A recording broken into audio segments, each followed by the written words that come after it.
This conference will now be recorded. All right, rise for the pledge.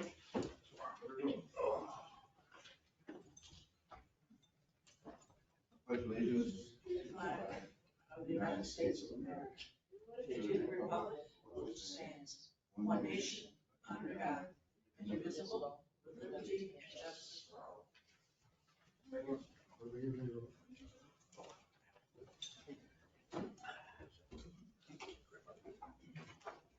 Lord, as we gather this day, important business for the people of the village of Owego, grant us wisdom, compassion, and understanding. Amen. Look out for that board there. All right, our first topic as usual, public comment. We got any public comment? Yeah. I'd like to know what where's Bob Williams? Got his car out there. I'd like to know what the policy is for jurisdiction of the village, the OPD, or where they can go. Well, good question. So obviously anywhere in the village, and then outside the village, they could prosecute something that happened in the village or felony Well, type stuff. Okay. Yeah. They have jurisdiction anywhere in New York State. Right, they're police I officers. don't think so. Okay, well then you know and I don't. Well, no, I'm gonna say something, Rusty. Let me finish what I've got to say. I was trying to answer your question. You asked a question. The question I ask, okay, I own a piece of property on Route 96, across from Mitro's restaurant. All right? 3 times, twice they were on my property. The other time they were patrolling at Mitro's, waiting for my son who has an issue, okay? He's my son, and he was told that it wasn't his property. It is his property, okay? It hasn't been deeded over to my kids, but I'm in the process of doing my will and getting my things in order. I'm gonna be 69 in October, all right? So let me ask you, Rusty, can they be out there patrolling my property on Route 96? I beg to differ with you. I talked to Jimmy DeVita, he says absolutely no way. Now, he was the chief a good portion of the time. That's a good question for the Why chief. do you say yes, they can? Do you want me to answer this or not? You don't have to. That's a good question for the chief, though. Well, I didn't say yes, they can, because you didn't ask that part. All you asked was where do the New York Village Police have jurisdiction and I said anywhere in New York State. That doesn't mean that they can go patrol any place they want or do anything they want. They can't do anything they want. They do have New York State jurisdiction. I'd be very surprised if our police were at Mitro's or at your property. Yes, they were. I just said I would be surprised. Well, excuse me, and I'll tell you who it is. It's an officer that's part-time from Elmira, okay? I don't even know his name, not interested in his name. I just want to tell you, I'm making a notice, okay, I'm putting you on notice, Rusty, that I don't want him on my property. I don't want him patrolling at Mitro's harassing my kid, okay? And I think I have a right. I lived in this village long enough. I've lived in Owego since 1957. I'm getting fed up with it, okay? And I'll tell you something else, Rusty. Why are you addressing me? I just tried. Well, because you're the one that's got the pedophile asking them all the questions about me. Dennis. Yeah, What? yeah, I heard about it today. Yeah, about your building, how good a shape it's in. You told that Dennis. Who? Dennis, the pedophile. Who is Dennis? You look it up on your website. He's a convicted pedophile. I think we need to take this off. Excuse me? Should not be. The other thing I want to address is Do we have any code in this village? Yep. Who enforces it? Mike and Terry, Where are they? they're not here tonight, but normally they're in this building.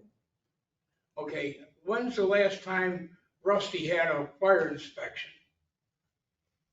Couldn't tell you that. What's that? I couldn't tell you that. You have to ask. Well, isn't the chief of police or the chief of something or other supposed to get an inspection? Code enforcement. Is it because you're on the board that they just kind of look the other way? I got a feeling that I'm right. I would say that's not true, because we've had other board members get all sorts of code stuff. Well, I'd like to address the board and ask them to look into the matter. Because when we had a big rain, okay, I had a drone do some work. And I've got drone footage of a building that's fallen down next to my daughter's building on 68 North Avenue. The building is falling, literally falling down. If you'd like video, I have it. The plaster on the side of the building fell down when they were doing construction work over there. They were putting a roof on. The company's out of Rochester, New York. Checking it out. I don't believe anybody's looking that way. They look the other way. I'm getting sick of it. I'm putting you on notice. There's an attorney that could be involved with nobody doing anything. He sues some municipalities for a living. His name is Stephen Ciatoli. He's in Lafayette, New York.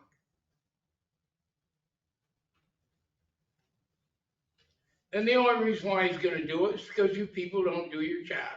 And Rusty's the biggest offender of the problem. Ask anybody that lived next door on Liberty Street.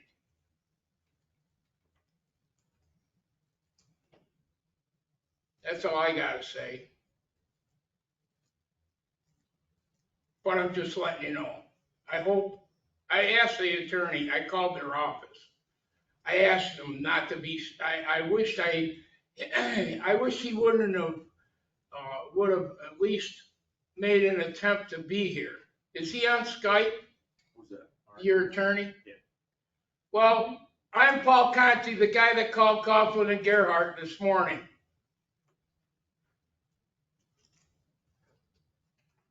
Just making it official. I don't even need to look at him. I asked him to be here.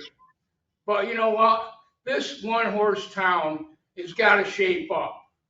Because I think it's ridiculous. And I'm just putting you on notice, counselor. You're going to have your hands full defending it.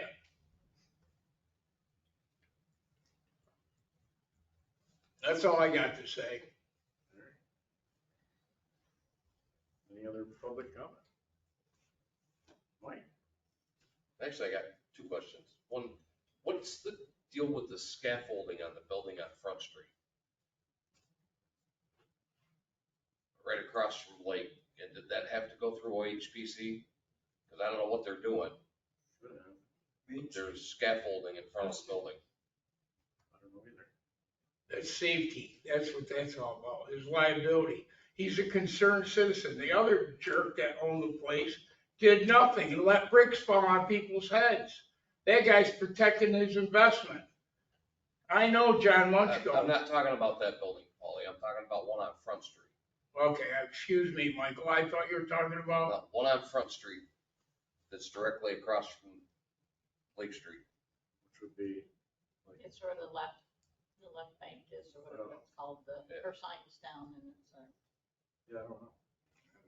And the other thing is, what was the reasoning for taking, 3 or 4 parking spaces out of the high lot to put stairs up to OPD? It was at the request of the police, so that they could park down there. but they can't patrol. They gotta go out of town to patrol. That was the reason. Okay, I'll keep the rest of my comment to myself.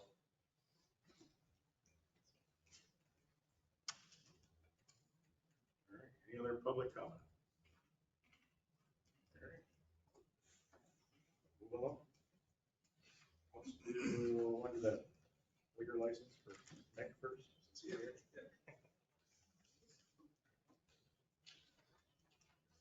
So an informational item, Nick Riggles, telling you that he's gonna apply for a liquor license for the 53 South Depot Street, the old, city.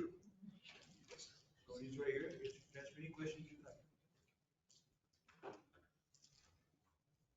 Anybody have any questions for Nick? We don't really have any action on liquor license.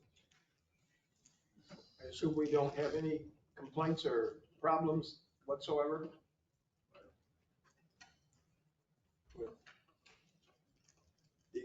What is Past- the turn? That's the Past, Could you describe it?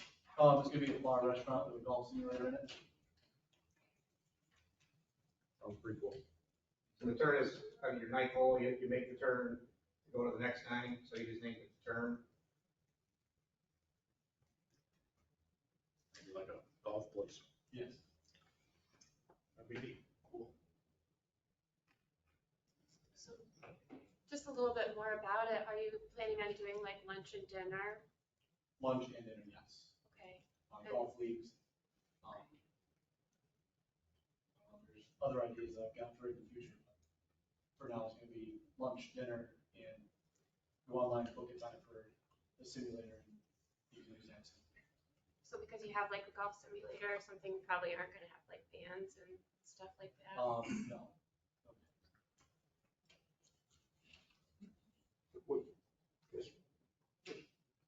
would there be a problem? I mean, that's at the railroad tracks. If we want to have a band any place in Owego, that's the place to have it. There's no neighbors really. And, you know, I'm just saying that we already have bands at the Rainbow. Well, I can put them on top of the simulator. So On the parking lot, maybe? Um, They've done that before. On the application here, number 14, live music is checked. DJ. He said DJs. And It one, doesn't say DJs on here. one person, so if somebody wants to play the guitar, they can play the guitar. I don't have room for a full-on band. So live music will be one person coming in and singing a set of like 4 songs. Maybe, or whatever. With the acoustic.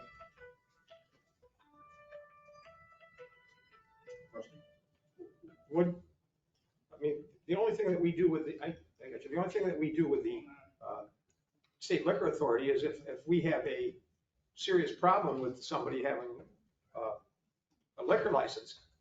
This place has been a bar and a restaurant forever. It's got a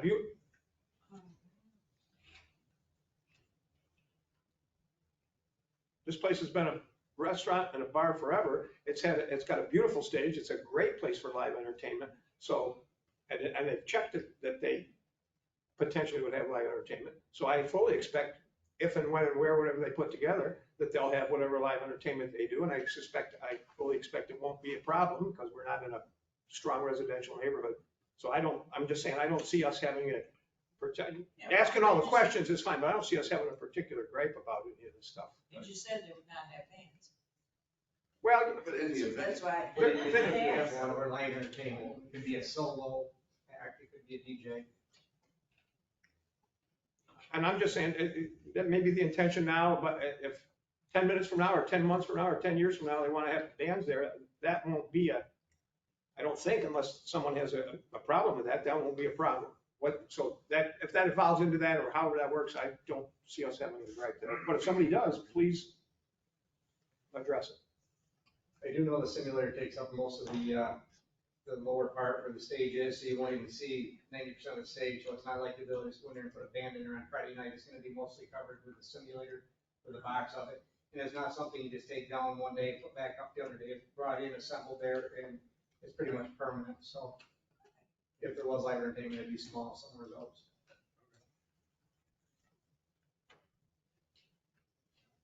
Welcome, like, nightlife and food and restaurants and stuff, activities in the village, it's good for the residents to have all these things. An option during the winter. Could be a Yeah. small destination, you know, so.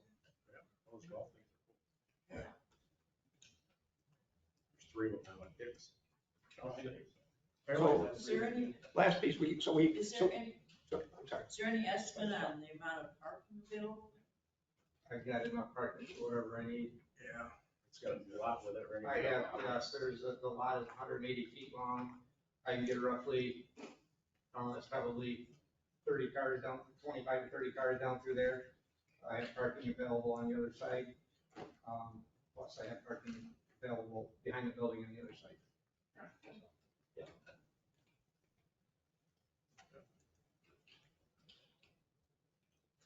So I'd say as long as nobody has any objections, we don't really have any actions. Good luck. We can fun when you open. Check it out. I know what I was gonna say, Mike, just 10 seconds of it.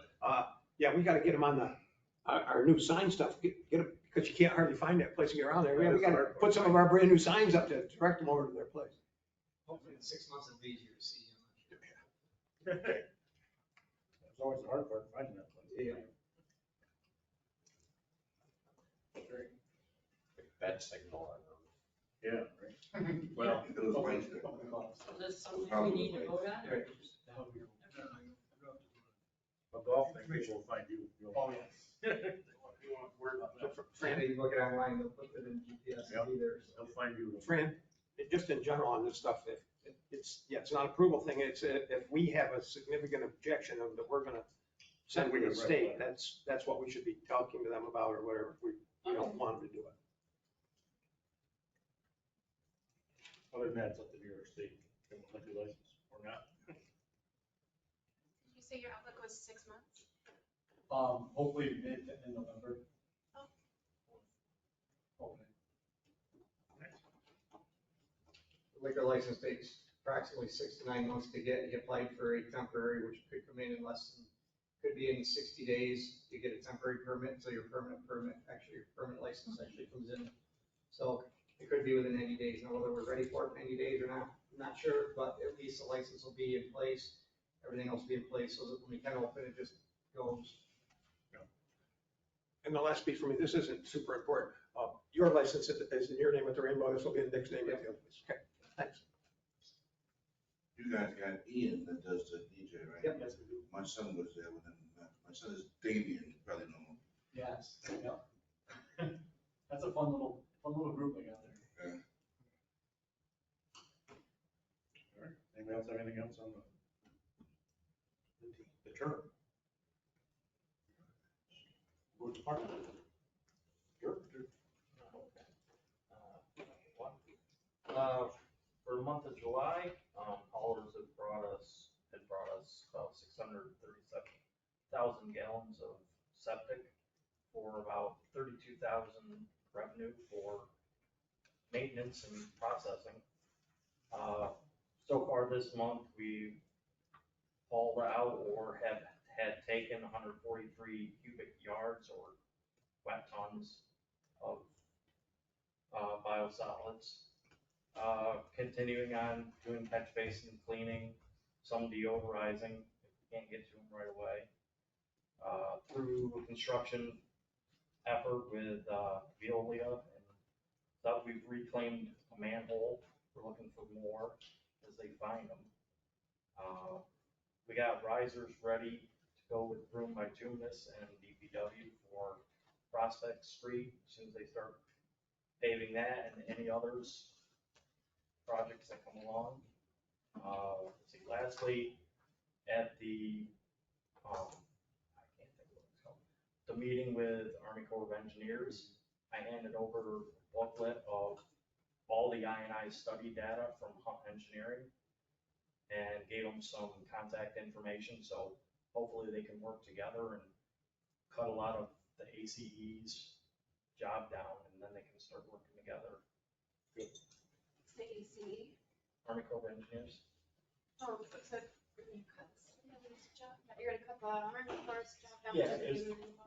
If they had planned this scope of a lot of stuff Hunt did, then they don't have to do that now. Oh, Because okay. before, they didn't have any knowledge of each other really. Yeah.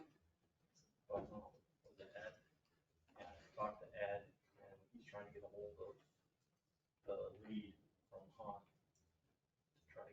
share some information. Share as much as we can so we can work together. Part of their scope is gonna be, they announced that it's gonna be all north of Susquehanna and not the south side, because I wanted to get the tunnel included. Sorry, I wanted to get the tunnel included, but the Army Corps study is north of the Susquehanna. Okay. So, Well, Hunt did do some stuff on the south side, at least they mapped a bunch of stuff out, but most of the south side of the river doesn't have catch basins tied into the sewer lines. So the Army Corps wouldn't be really interested in that. so I'm still trying to figure out how to get the tunnel included. I don't think we're doing all right. We're gonna go a different route. I still think we should go bridge. Army Corps would be perfect for that. Yeah, Below Draper across. I was thinking more of, River Street. Yeah, South River Street. Pretty narrow right there. To do what? The Below Draper Park. Down by I your was pump thinking- station. I was thinking By Williams Street. River Water Street. Or, yeah, Williams Street. Williams Street. And you don't think it's not gonna be cheap? It could be cheap, but. It's gonna be way more expensive than cut shut down the highway. this is why I haven't given up and asking them. If to something help needs to be us. done, we can't keep throwing it Yeah. under the rug. So they didn't officially include it in the study, but I think we can, we can try to get them to let us know. I'm all for you. Who If you to can talk get them to. included. Yeah, or just like who to talk to get anything changed or. At least get them something. to look at it. Yeah,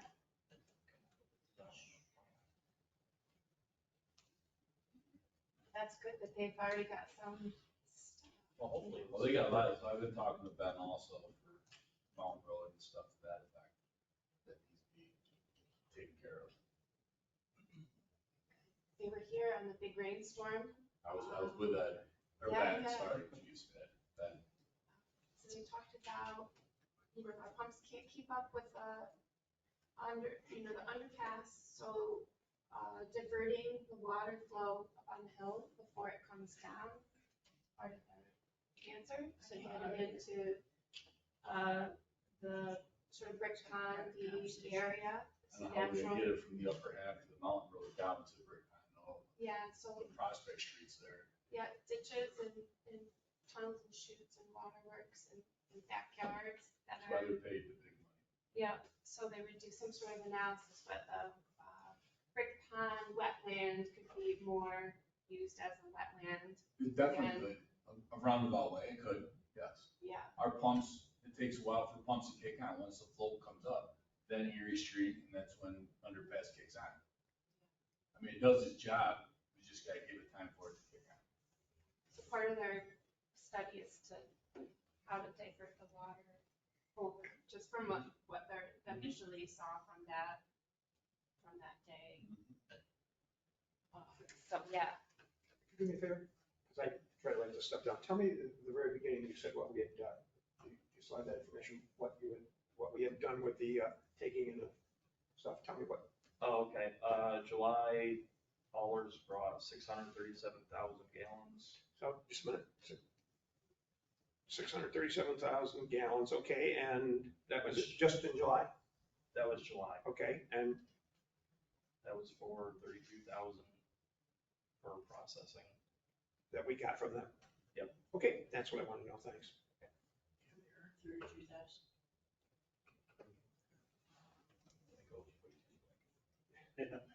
Yeah.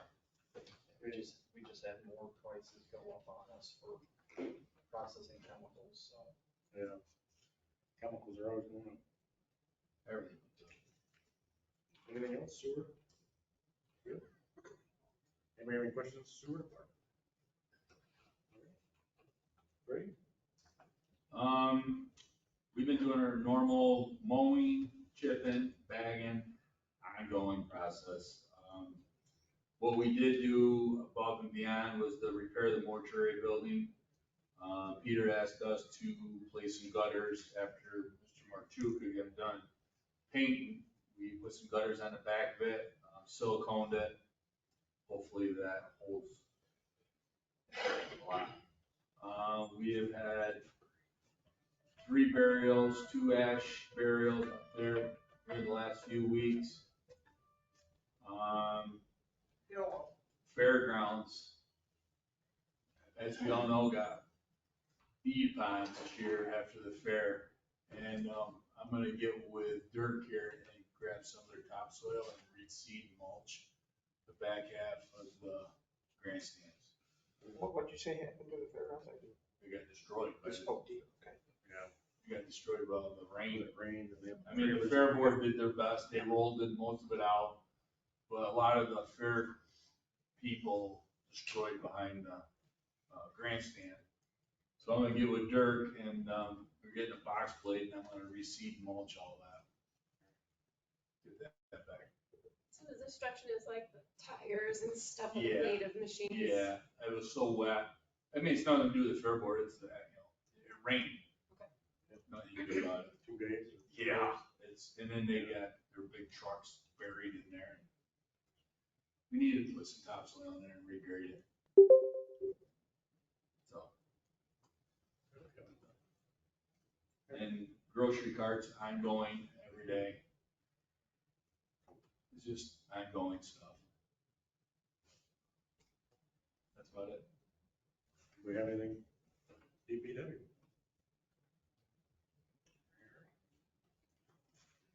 Do we have anything from police? We do have the hiring of an officer. You want to do it now?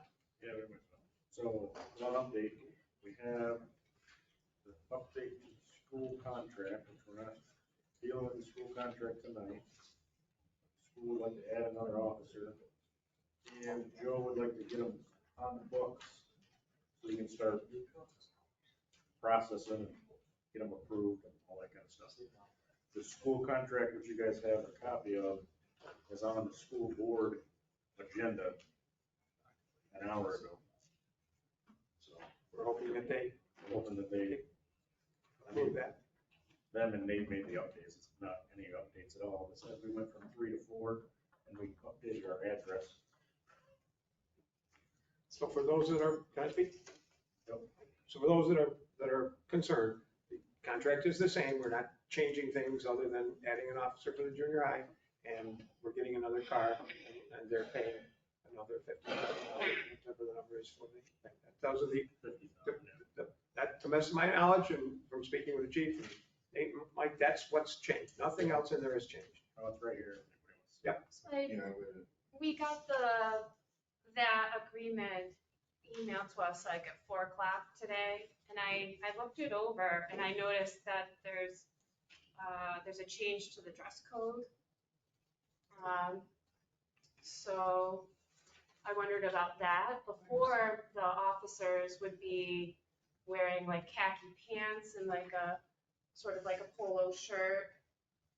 And now it's gonna be an officer in like a full, they want an officer in a full uniform. Which section was that? It's page 5. There's no change. 8.0. 8.0. Yeah, but there's no changes there.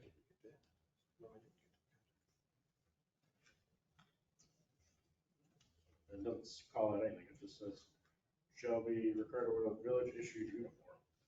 Carry village issued equipment. I mean, that could be, and it Is that what could it be said? khaki pants, could be. Is that what it said before? Yeah, yeah, no, there's no red there, so nobody changed anything. So what makes you think that they're wearing a police uniform? Some sort of a full police uniform? Is that, did you read that or? The contract Says village before, issued uniform. Yeah. Says village issued uniform. this contract says village issued uniform. Correct. Before that, it was like they were wearing khaki pants and some other top, and they had a service pistol, and they were going to be they could have a service pistol, and they were going to be provided with a radio. And from last year, I brought up that, the long arm rifles were discussed, but then they weren't mentioned in the contract. Just the service just the sidearm. And so, you know, they had these discussions, apparently, the chief and the school board, about, you know, introducing long arm rifles like the AR-15, the chief mentioned specifically, and that they might be carrying them in backpacks or something like that. However, the language never got updated to include rifles or anything like that, just a sidearm. 'Cause And we didn't want to tie them to that or give out our whole plan. We just wanted, that's village issued equipment, whatever. We also discussed this last time. We discussed this entire issue last time, and because it's not in the contract, doesn't forbid it from happening. It just means that it's not demanded or required. So the school has not demanded or required that, and they also haven't forbidden that. It's just not in there. You don't put every single thing in the contract that the bobby penny might have.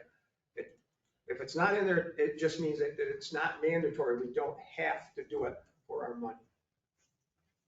Now, that's just, we talked about this exact same thing in detail last time about when we were doing this contract.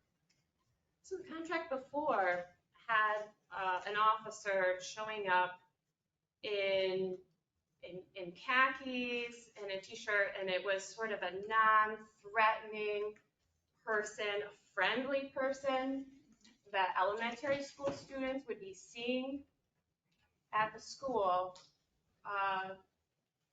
And now the contract has changed, that there's going to be a uniformed officer with a gun. And when I ask questions about long arm rifles that are in private discussions, we don't get answers in public. So you can say that, like, okay, they have to wear this village provided uniform and carry these guns, and they can go above and beyond and carry a machine gun. Okay? Like, They're not going to carry a machine gun around school. Or they can go with the dress code that the school provided in the agreement with us, that they're going to wear this specific uniform that had been khakis with a sidearm. Not a sidearm and any extra, The contract. also anything that the chief of police might like, that, you know, like, we have this contract that says, here's the dress code. That's the dress code. It's not plus above and beyond what Joe Kennedy, Chief Joe Kennedy might like for a gun. You know who's in charge of this is the school, not Joe Kennedy. The school is the one that's going to decide what things they want there. No, the contract says the district, we have control over the police chief has control over his officers. If the school has a problem with the officer, they report to the village board, and then the village board controls the school resource officer. I think Nate might have something to say. So I was just looking back in my system at the last versions of the SRO contract, and the oldest one I have is from 2018. The language that is before you right now regarding dress code is identical to the language from 2018. So it's been the same language for the past 5 years. There has been no change to the language in the contract itself. And that is the uniform that you described is what they wear. It's a village issue. We buy their khaki pants. And their So the khaki pants was a casual observation. It wasn't the language of the contract. The language of the contract was a police issued uniform. And when in talking about it, they said, well, the guys usually wear a khaki pant, they wear this, they wear that. That wasn't in the contract. Because in that specific form. It's still a uniform for the SROs. It doesn't mean it's black pants, shirt, bulletproof bandoleros vests. with bullets. It's not what they're wearing there. That's television, Hollywood. But, I don't think a policeman's uniform is threatening at all. And that's, It's more reassuring than anything. That's true. But no, I mean, just in practice, I go to school every day with my kids. They're not wearing bulletproof vests. Maybe they are, but you can't see them. But they're in golf shirts and khaki pants. Shorts, whatever. And what I recall from the conversation, which last year was a good one, I mean, Laura raised some very good questions, but one of the points I think the police chief made was by avoiding really specific language as to what officers wear and are armed with, like you don't want to put in the contract exactly what the officers are going to be tactically armed with, because then somebody who's looking to, as a bad actor, would know exactly what the police officers are wearing on any given day. And so, it's just issued uniform by the village, issued equipment by the village. It's up to the police chief's discretion as to what's appropriate for arming the police officers, and what they should wear. And like you said, I think on any given day, it's most likely kind of a more casual uniform, but I'm not sure if any officers are there right now. I know Winchell, I think, had some good input last year. No, he's not here tonight. But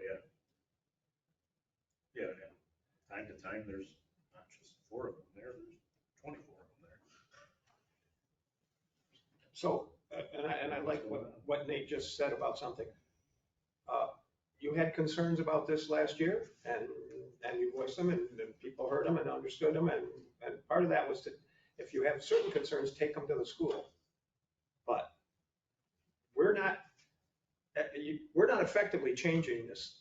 We're not triple arming them, and we're not marching them down there and jack boots. We're not doing that. We're not doing it in the contract, and we're not doing it any different. The 3 guys that did everything last year, we'll now have 4 guys doing those same things that they did last year. So I'm really not comfortable when I know that they've had conversations and introduced wanting to have long-range rifles, and the officers, that was the purpose of why they made the new contract. And then they didn't put it in the contract to say, hey, we added these guns, or that we wanted or requested officers have these guns, and that they would have a safety plan created with the introduction of those guns, so that Which they weren't going to make public. they would definitely not make them public, but they would have shown that they considered safe storage solutions, backpacks, lockers, their cars, and just that they've written out a plan and analyzed it for the school. And we've just had these discussions in private, and the school doesn't have a plan, or we don't have a plan, or nobody can answer questions about it. And we're the oversight board. Well, we certainly have an emergency plan. So as far as that goes, this contract doesn't allow us to put officers in the school. The fact that the school is in the village allows us to put anything we want in there as far as to keep it safe. This contract ties the school into paying us for 4 officers. That's it. The chief of police, if he feels he needs to keep that school safe, can put tanks over there. It's in his jurisdiction, like Paul brought up. So, as far as the specific emergency plan of when something goes down, no, that's not public, because as Nate brought up, we don't want the bad guys getting that. None of that is supposed to be public. We have a plan for everything, from a train crash to a shooter to a, mass casualty. That's just how we plan. This is just for the 4 people that are stationed at the school, so the school will reimburse us their salary, which they don't have to do, nor do we have to put people over there. It's an extra step they wanted to take to ensure that there was 4 full-time people at our schools. So the school's paying us to do that. It would be good to update section 2.6 to include the elementary schools. I did say that last year but it's not included this year. Yeah, you're right. It says we're sending them to the high school and the middle school, but it forgets the elementary schools. So that would be good to include that. Yep, no, that's a good one. Nate, did you get that one? It says Yeah, here- I can add that. I mean, I think there's flexibility in the contract for it, but I don't have any issue listing an elementary school specifically. Yeah, no, just because it does list out the Well, it says right there, but may also be used in other district locations and buildings. Right. As required by the district. like Nate said, you don't need it in there, but it doesn't hurt. That was put in there specifically to give some variableness when something's going on, if somebody can't show up that day or something's going on, so they have some leeway. That's why that was put in there vaguely like that. You probably don't even need to list any buildings.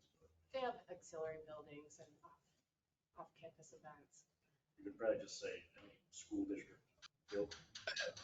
You know, I think Rusty's point is actually, I am recalling that they wanted some flexibility about that because the shall be assigned, is mandatory, right? If it says it's mandatory, it's mandatory. I guess I'd want to talk to the police chief about whether or not he would ask to include, or whether he would want to include the elementary school specifically or not. Because I just don't know if they need that flexibility. Maybe we shouldn't say any of the schools, for example. Maybe that would be better from a operational standpoint, Yeah.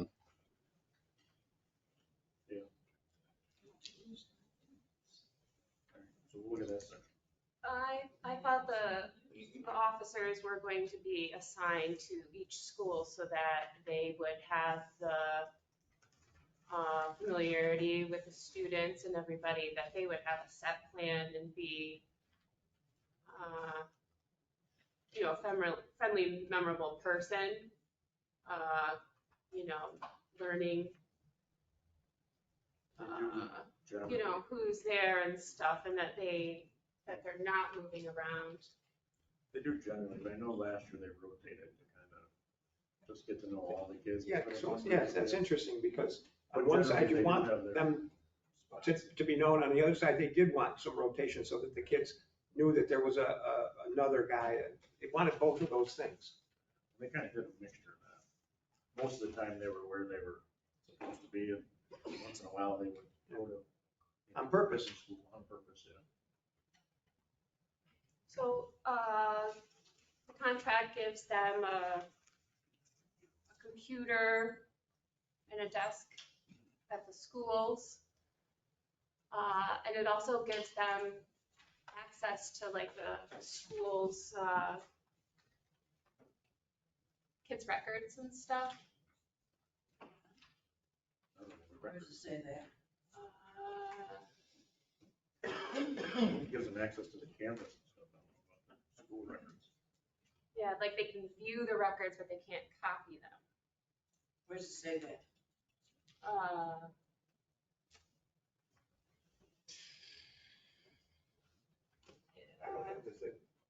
Down near the bottom, if you have it. Which page do you want? I don't know what you're talking about. Chico, remember what copies of that somewhere in the boxes? I got it.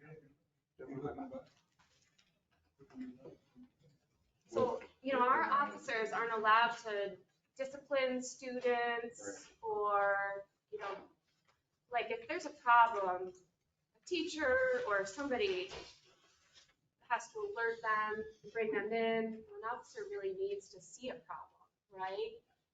And so, like, I don't know, of like certain levels of the information, like, okay, that they know where the student lives and stuff like that. But I don't know if it's not cool with me for an officer to know how somebody's doing in school. Yeah. No? And the only thing it says Oh, you is, talking about those kind of records, the academic records, Yeah, or personal information. yeah. The only thing I said, you can see it says the SRO shall not act as a school disciplinarian. District officials are responsible for routine school discipline matters. However, if the principal believes an incident is a violation of the law, the principal may contact the SRO, and the SRO shall then determine whether law enforcement action is appropriate. The SRO shall not be used for regularly assigned lunchroom duties, hall monitoring, bus duties, or other monitoring activities. Can I read one, Mike? School of, sorry, page 6. Page 6, 12:1. School officials shall allow the SRO to inspect and copy any public records maintained by the school. Public records, not stuff that's private, including student directory information such as yearbooks. However, law enforcement officials may not inspect and or copy confidential student education records, except in accordance with the Family Education Rights and Privacy Act. So they don't have access to anything that's not public. I looked at the Family Education Rights and Privacy Act, and that says that they can have like, some, they just can't. If that's the law, that's the state or federal law. So if somebody's allowed to do something under that, then they are. That's the law with the teeth in it. FOIL or whatever, all that stuff. There has to be a criminal investigation going on, I think, for, as I recall, for law enforcement to access school records. So one of the hats I wear, I represent school districts. And so I'll routinely get questions from school clients saying, hey, the police want to come in and look at something. And I'll say, no, they need to give us a subpoena before we let them look at any of our records. So to Rusty's point, if there's a mechanism allowed by law, they can always do that regardless of the contract language.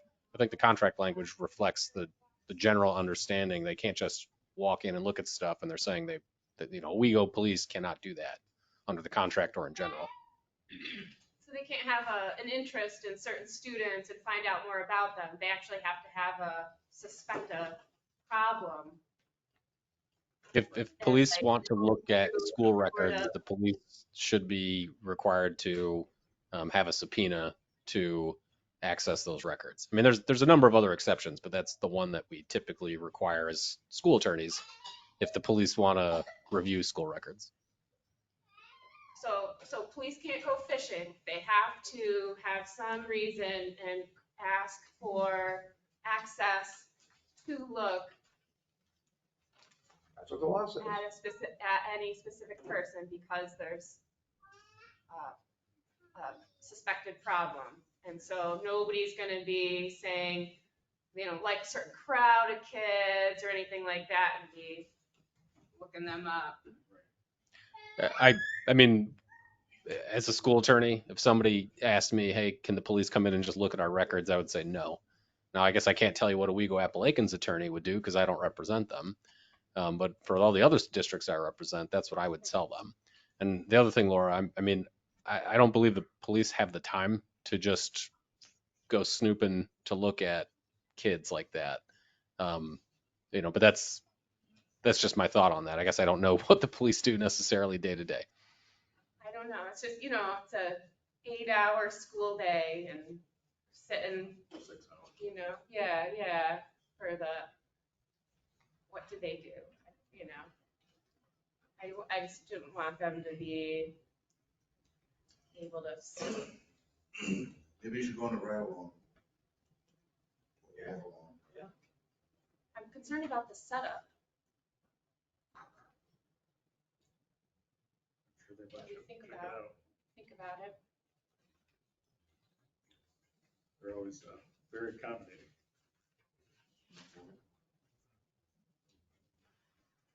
So tonight, other than comments to the contract, which is not being voted on, we have a resolution on here to hire a 4th SRO, which is essentially a part-time employee. So the chief wants to get him on the roll so he can get him the uniform and get him certified and all that stuff before school starts. And the school district is voting on the contract tonight in hopes that we vote on it next meeting. We assume it's the one we've got here with the reds. This is the one they have. Yeah. So that's why I didn't want to vote on it tonight, because I don't know if they have any changes. Sure. So I want to see if they have changes and then vote on it next time. That being said, How can the chief get the officer right before school starts? Because he's still just a police officer. he's gonna attempt to If do the that. contract doesn't come through, then he just doesn't work. So I'm about to make a motion here to hire the gentleman that they picked out, that we've interviewed, and I'm gonna do it now. I'm going to move that we hire Jared Fiacco, Jared Fiacco, as a part-time village police officer at a rate of $25 an hour, and as an SRO at a rate of $42,000 a year, no benefits. $41,985.20. I don't read that crap. Is there a reason why we wanted it to be $995.20? No idea, but that's what's on the agenda from Joe. That would be fine with me. Maybe that's an exact number. I revised that to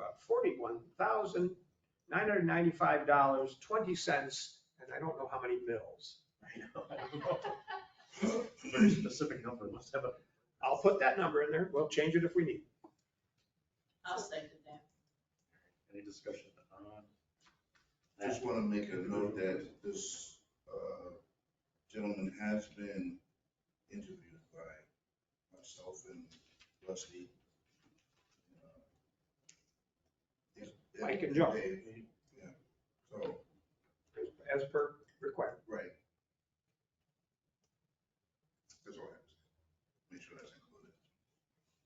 So we Spell just his have- last name again. Fiacco, Fiacco.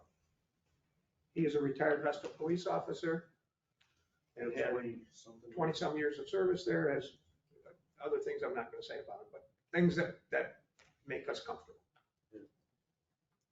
He likes kids. Got some. Seems like a good guy. Any other discussion on Now's your chance. If you've got something to say. him particularly? Not necessarily the SRO program. What's the probation period? Part-time people, I don't think we do that. Maybe we don't do probationary period on part-time employees, do we? Because it's at will. Yep. It's at will. We can terminate them anytime we want. Civil service rules are different. And if you don't say anything about a probationary period, if probationary period applied anyway, then it would just be the minimum period, which I think is 12 weeks. But That was just probably in the motion, that if probation applies, it would be the minimum. Which I don't, pretty sure it doesn't for, 99% sure it doesn't for part-time. But it could be in there, Rod. Yes, it might be in there. Could be in there.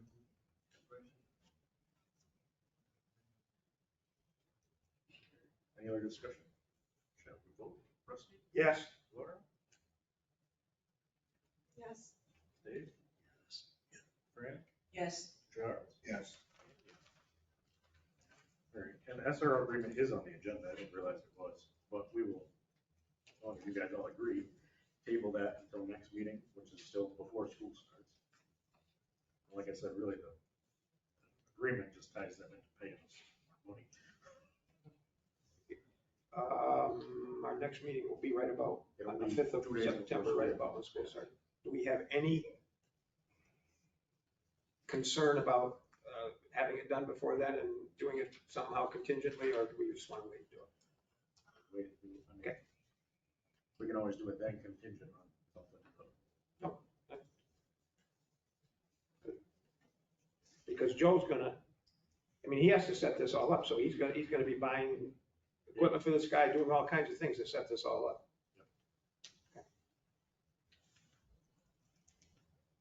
Yeah, that was police. That's everything. Yeah, I'm trying to think. So we are, as far as our homeless issue, there is free lunch being offered through some churches at Marvin Park all this week. This is the fee. Yeah, and we are having a meeting down there Wednesday. Oh, I guess not really. But the Project 365 that the police are doing through National Night Out, which is to help the homeless people in our area. We're meeting down there Wednesday at 1 o'clock at the pavilion for their feeding table. Are you gonna be cooking burgers for them? I'm not gonna be cooking, but I'll be there, Joe will be there, Pastor Jay will be there from Nazarene Church, so. I don't know who else as far as nonprofit kind of people. Brainstorming session, I guess.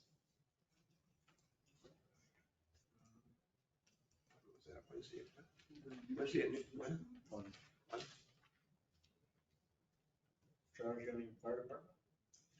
Nope, I haven't been informed of any needs. Yeah, I haven't heard from them either. Nothing on fire. Fair's over. Their last two. Fair's over. Fair's over, so Jimmy will Yeah, have their some time. last two, meetings were canceled. Right. July and August. Yeah, I got that. 2 people showed up with those. Yeah. I was there. Very good. Rusty and Charles. Yep. Clerk's office. Okay, you want the EMS? Oh, yeah, EMS. Paulie's couldn't be here, but he Yeah, sent Paul in a has- report. Yeah. So this is a report for August 1st through the 20th. So far this month, there's been 85 emergency calls, services that have been dispatched, administration above and beyond normal activity. Work continues on the Owego EMS special project with goal at September 18th for the village board resolution. And right now, there's no issues with any of the vehicles. Just normal routine oil changes and And that special project you mentioned was the volunteer retention thing. Right. Still working on that. Once I'm talking about that. And I did see the fire and EMS, I don't know how it applies, so I shouldn't say anything. But Tioga County passed at the county level some sort of tax exemption for volunteer fire EMS people. 10%, 10% of property tax. Property tax. Paper notes. Is that On the county. the county taxes? Is that all the taxes? I don't know what authority they would have to 10% do that. property tax, real What's that? estate, property, real estate, whatever you want to call it. Well, it's property tax, but there's But 3 there's different taxes. also, you have to look at the resolution, there's also criteria as to how often they volunteer and all that kind of stuff. That one I didn't like was if your spouse or somebody volunteers and they get it and they get injured or killed in fighting a fire, or they just retire, the spouse, if the spouse remarries, they lose that discount. No matter what the situation was with that. Don't get remarried, I guess. So, But anyway, it's something for our volunteers to look into. yeah, so what it is the county is giving a 10% relief off of property taxes for, County tax. The county. Off of county Each taxes. of the municipalities, I thought we're looking at it too. Okay. and that's for firefighters and EMS, or what? Volunteer firefighters and EMS. For Yeah, with volunteer the firefighters required and EMS. number of hours of service. Okay, so that could be something that the village could do, is work with the village taxes in the same way for our volunteers, potentially. Potentially, yeah. And it's approved by the state of New York. Right, it's Okay. approved. How about the school? Yeah, we get them to approve it too. Yeah, so we don't know the law, we don't know Right. what the authority they had and what things were given, whether it was just county, town, So- village, school. So I mean, I can answer that question. So every municipal entity with taxing jurisdiction has to adopt the exemption separately. So if, for example, you adopt it, but the county and the school don't, then it only applies to the village taxes, not town, county, or school. I mean, so to get the full 10% reduction on the total property tax bill, all municipal entities have to adopt it. Some places have done it, some places haven't. It's probably a pain for the assessor to figure out, but I've had multiple clients adopt it, and it's ultimately up to the volunteer themselves if they choose to apply for the exemption. Some of them may choose not to because they might get a different exemption that's better for it. I heard that is an issue, but simply authorizing it isn't a huge deal. But we do have to adopt a local law. So we've got a form local law that we've been using for our clients that, if you'd like us to prepare it for the Village of Owego, we can do that. We'll think about that. So I it's, can tell you a lot of the other boards are waiting to see what the county did first. yeah, sure. So that's my update, is the county did approve it, so next it'll be on us to look at.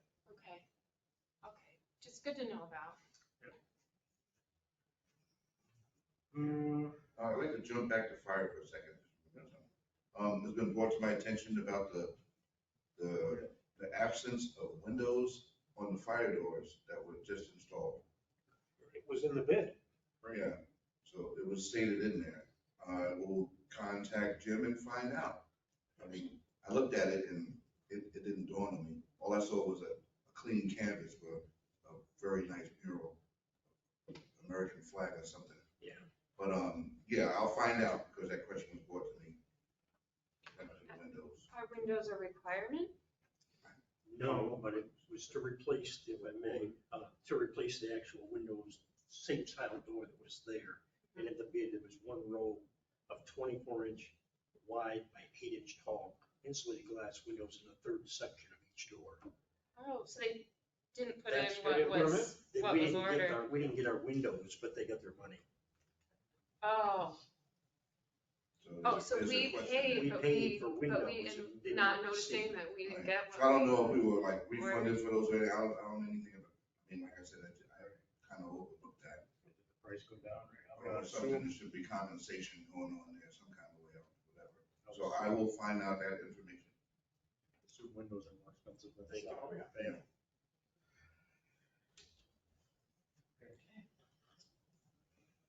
Good fire in the clerk's office. Got a motion on this municipal solutions. This is part of the BAN, which is the ban anticipation note. This goes back 5 or 6, 7 years to the sewage treatment plant. Because we haven't had a closing on the sewage treatment plant, because we added the generator, we have to keep extending this ban. So that's what this does. And actually, the closing on the ban is on the 24th. So this just gives us another year to get the final paperwork. We're waiting for the state to pay us the extra $1 million they owe us. So we just need to, do the motion to pay for municipal solutions that did all the paperwork for all the closing that's coming up on the 24th. I looked over all that paperwork and I was like, what is this? And I Yeah. finally got to the end and it said the wastewater Yeah. treatment plant. And that was Yeah. only one spot. Yeah. Yeah. Maybe privy to this stuff. So I don't really understand, what does this company do? They do all the paperwork. They do the legal. They're very good at it. Okay. Gotcha. They're like a legal bonding counsel and Yeah. special bond. They're very good at what they do. Okay. They're good. We're glad to have them with signatures. Go Dave. Yep. Go Dave. Jump in. No. I have nothing. I didn't understand what you were saying. Are you gonna make a motion to do this, sewer commissioner? Yes, I can. Okay. Where are we? I'd like to make a motion to approve this Municipal Solutions Incorporated contract amendment at no additional cost to the village. I'll second. Any other discussion about that amendment? They are very good to work with. Rusty? Yes. Laura? Yes. Dave? Yes. Fran? Yes. Charles? Yes. And yes. Now, this was not again, but this just came in today. Great. Well, today, well, it's not today. It's, so Nikki, that's, we hired to take over Cindy's job, has taken the civil service test, has passed the civil service test. So we would like her to be hired permanently and then put on an 8-week probation. And I say after that, Cindy will be roughly retired. So she's, The motion is written here. yeah, As presented. she's taking the test, she's on the certified list, so we can appoint her off the list. I'll make that motion. Second.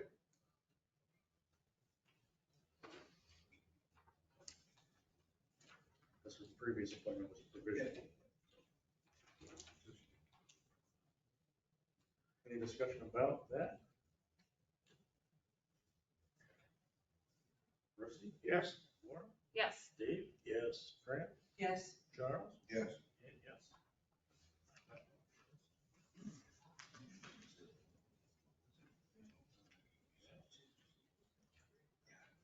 Cross anything off? All right, so what did we miss? Set public hearing. Just about. The storage containers. Storage container. Would anybody like to schedule a public hearing? I want to ask some questions about it. I want to just ask if I could before you start. Has everybody had an opportunity to read this thing about the storage containers, potential law? I think we had somebody last meeting had a complaint about a storage law, storage. Well, we'd already put this into motion months ago. Before that? Yeah. But it was been available to us. I just wondered if folks had had an opportunity to. I didn't know there was an issue until that was brought up, so, yeah. That's kind of why we resurrected it. It's nice. But we were looking at it, I don't know, 6 months ago probably. Right? There we go. All right, so I wanna sort of pick at it. So say we start at 171-3 prohibited acts. Nate, are you there?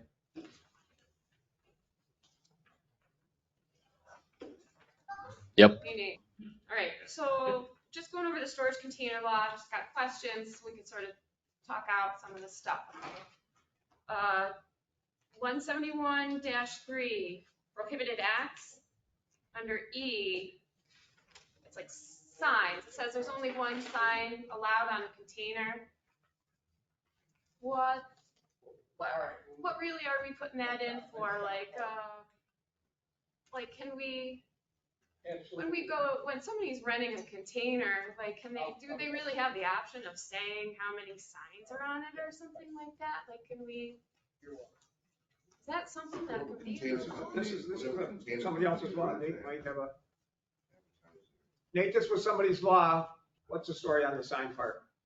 Yeah, so the law was recommended, so Mick and Terry were familiar with the Village of Horsehead's law concerning containers. I reviewed it. I had no major issues with it. Laura, if you'd like it to allow more signs or say nothing about signs, that's a purely discretionary decision by the board if you want to. I was thinking that, like, containers might just automatically have advertising on both sides, or, and like, if we're like, how can we magically have them order something that doesn't exist or something like that? Like, so maybe if we just remove that, or if they say that they can't have outsider signs, or like, maybe if we just remove it, does that seem okay? Probably the reason for this is so that we don't have a container that has, we'll call it graffiti or all kinds of writing on it and stuff that looks like crap. So I don't think that this is thought of as it comes from the company and it's got shipping number 883 with this over here and something over here. That I don't think that's the purpose of this. I think it's additional signs. Yeah, I've seen storage containers used for building carts, they'll just put a big giant wrapper canvas for advertising as well. Yeah, so like, the purpose is not to allow somebody to have a container that's a billboard, right?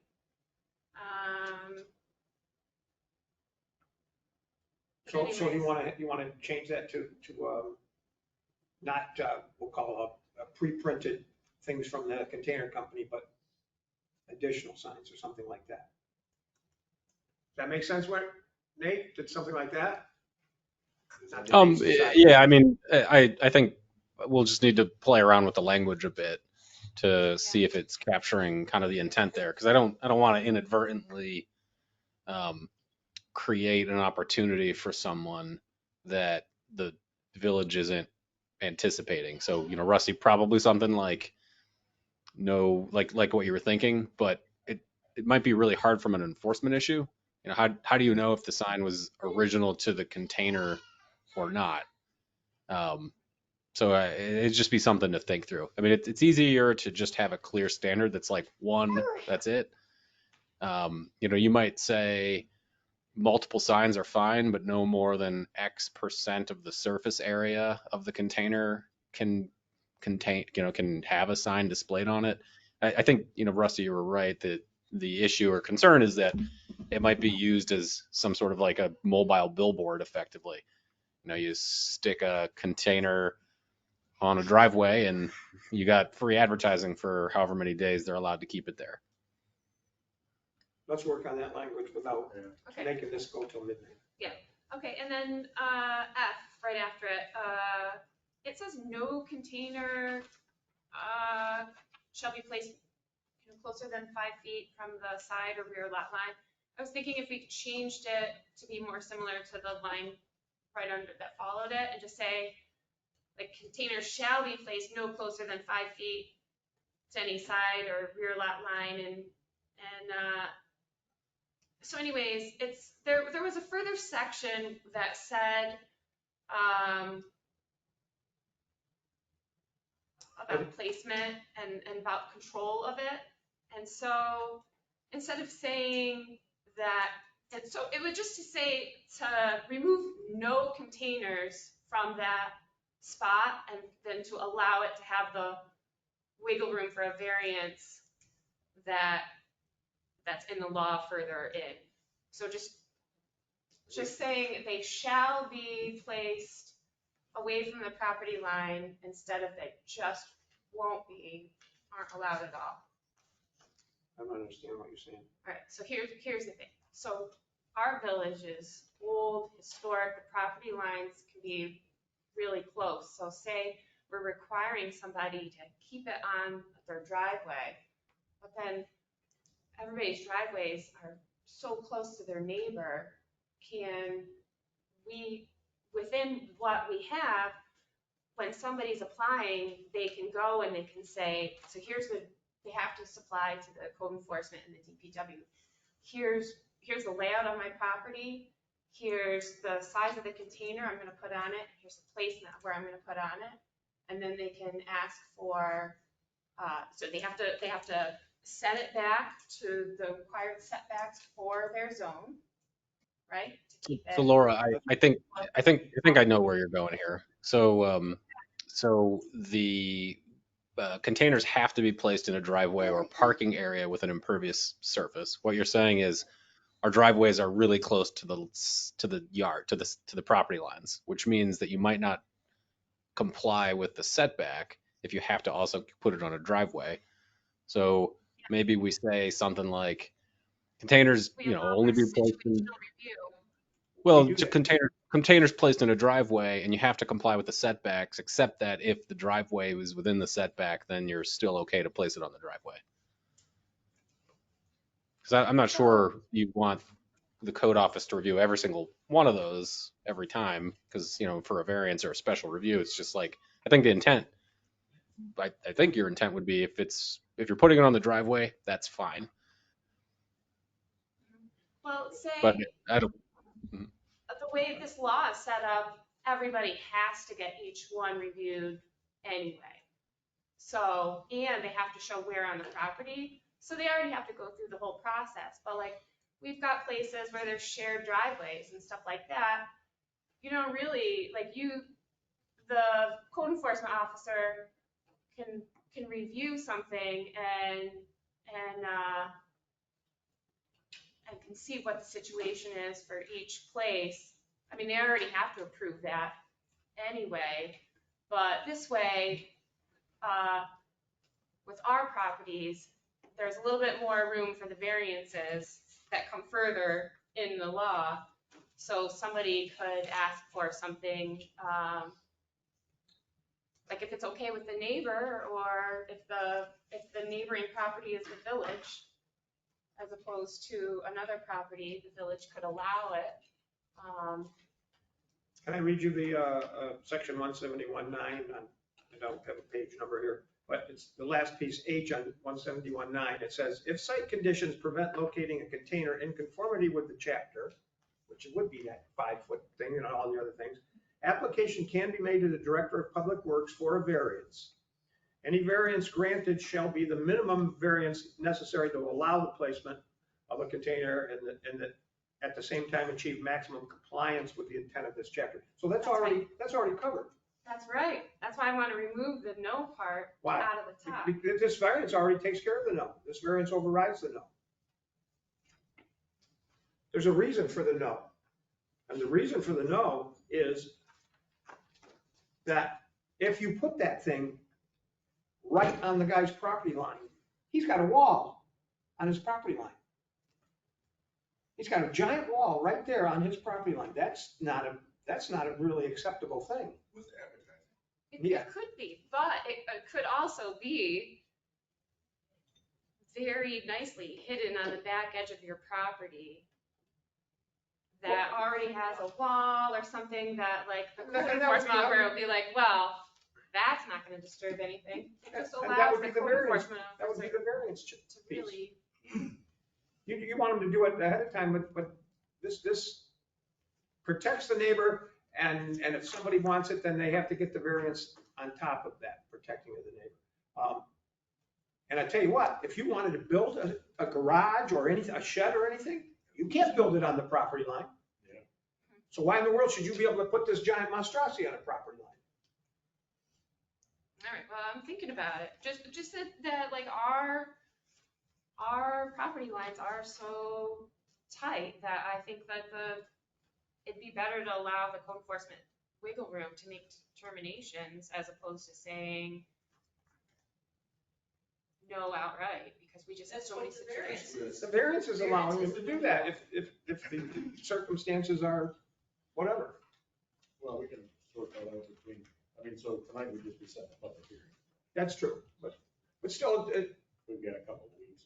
I know I don't want to spend forever doing it, but if we don't do it now, we're going to do it sometime. So Yeah. we So probably ought to do it now. I got my list right now. Uh-oh. All right, so 'Cause I'm gonna go. 171-4A, number 7. 71-4A-7. Okay. What's a blazes? In that part, I'd like to remove the village mayor from making determinations. So it's like the code enforcement officer can make these determinations, and then all of a sudden they throw in the mayor making it. And so instead of the mayor, I say that we could have the planning board, the zoning board, and the historic preservation commission be making the determinations for appropriateness for like these. So that way, because like the mayor's kind of a subjective person, like. Any other information? It says, What do you know? it talks about earlier on at A, it says every person, corporation, blah, blah, blah, is required to obtain a permit from the code enforcement officer. Obtaining permit shall be the responsibility, blah, blah, blah, blah. The application for each permit shall be made on forms, blah, blah, blah, and then it tells 7 things that will happen there. And the last one is these 7 things are the information that have to be on the form. Any other information as may be required by the code enforcement officer or the mayor to properly and adequately review the application. So that is stuff that's supposed to be on the application form. Well, it's like the mayor gets to. You're talking about the add mayor. something, like it says, okay, the code enforcement officer can ask for more information to complete the application, right? But it just throws that all of a sudden the mayor gets to add stuff in. The mayor is the presiding officer of the village of Owego. I would rather have him do it than the planning board, the zoning board, and the OPHPC, who are not voted in by the people and who are picked to be on this board by the mayor. I would rather have the mayor have that trouble because he doesn't have enough to do. I don't know, it just seems really weird that the mayor gets to determine, well. He's not determining whether they accept or deny the application. Well, somebody submits an application for what they're gonna store in the container, Oh, that's already in here. You can't store crap in that container. right? You can't store crap in there. You can't. So the code enforcement can like look at it and say, well, I like that or don't. And like, this just adds like that any mayor at the time is also gonna be able to say, what else is in your unit, or, it's just really subjective and not like a legal sort of a thing. And I think that, we've established that planning and zoning and the OHPC are reviewing the laws and making the determinations, and not just like, I don't think you're getting this. He's not deciding what somebody can do or not. He's deciding If it what's was going to him be by on the himself, yeah, I can application. see that. If it was the code enforcement by himself, I can see that. But I think that to have the two people in place is to avoid that. From happening. So if I can The application shall state. Dave has something to say. Yeah, if I can jump in on that question. So, I mean, I see Laura's point. This is the only spot that the village mayor has any input in this law. If I think there's reasons to say the mayor can ask for more information, but to Rusty's right, the mayor doesn't review and approve the application. It's just the code enforcement officer. If anything, I would recommend against adding any other planning zoning boards. I would take the mayor out and just leave it up to the code officer to request more information if the code officer thinks it's necessary. Because the code officer is the one who approves the applications. So it's ultimately the code enforcement officer's decision whether there's adequate information or not. so I would say let's just remove the mayor from it. The purpose of the mayor is that gives the governing body some say in this process, other than the code enforcement officer. The village board has no say anywhere, the mayor has no say, the governing body has no place anywhere in here. I have no problem with the mayor being able to ask for more information. But once again, he's not making the final choice. That's actually, maybe suddenly you or you think that there should be something more, but we don't have any authority. Well, anything that we wanted to know would be through the mayor. Just my opinion. I don't see him being a problem there. He doesn't have to do it. Just can't. Has that been a problem in the past? He doesn't get to approve or deny, he just gets to ask for information. Yep. Maybe, yeah. Maybe we didn't think something through on this, and then the board says, hey, Mr. Mayor, we didn't think that through. Can we add that? Should we add that? And Mr. Mayor gets to do that. Said, yes, that's a good thing. No, you guys are crazy. That's not a good thing. I don't think that's a problem for me.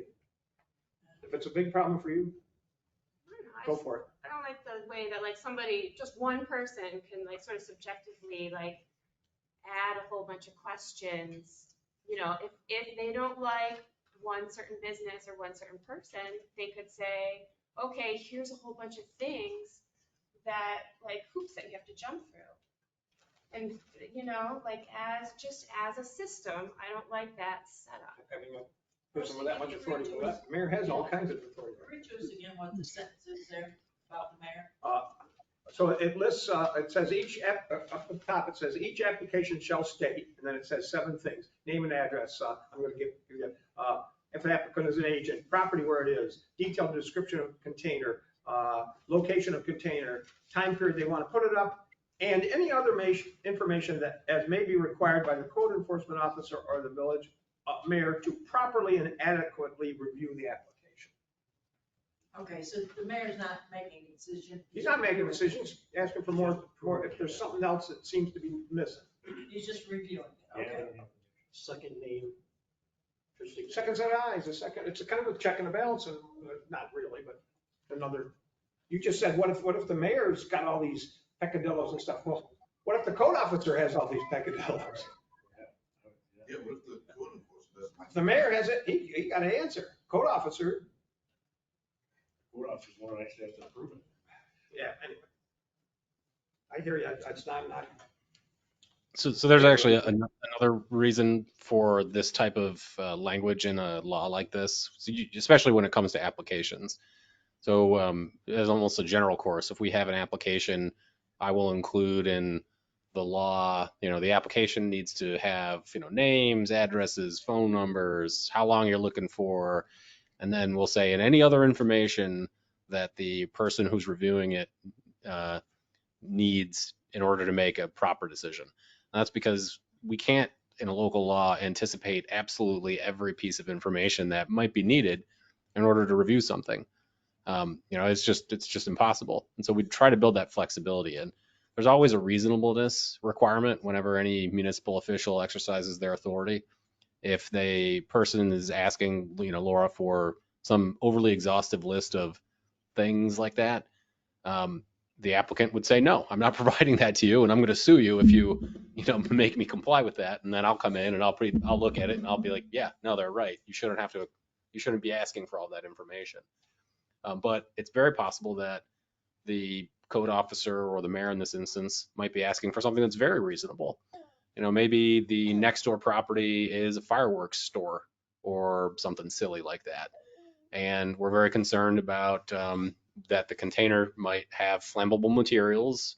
And so we do want to know that type of detail. It's not something you would need every single time and would be only necessary on a case by case basis. So this is intended to give flexibility when people apply, to allow us to consider relevant facts just as they arise for every individual property. I see a little bit of flexibility going forward of questions that we may not have thought of right now that want to be added to the form 5 years from now. And the code officer didn't write this law and he's supposed to enforce the law. So it's not his job to add things to the law. It's your job and our job to add things to the law. That's my opinion. So, What you got? so 171-8, so all right, so 171-8 is public stuff, all containers that would be in public. And the director of public works is in control of all of those. And so I would just suggest that would be included in the application, like, so that he's got some process, so like people are gonna, well, so we included that people can pay for containers on public property. And Fred, and we set up a fee structure for it also in the law. So, but anyways, we would just include, let's include the public and the private, maybe,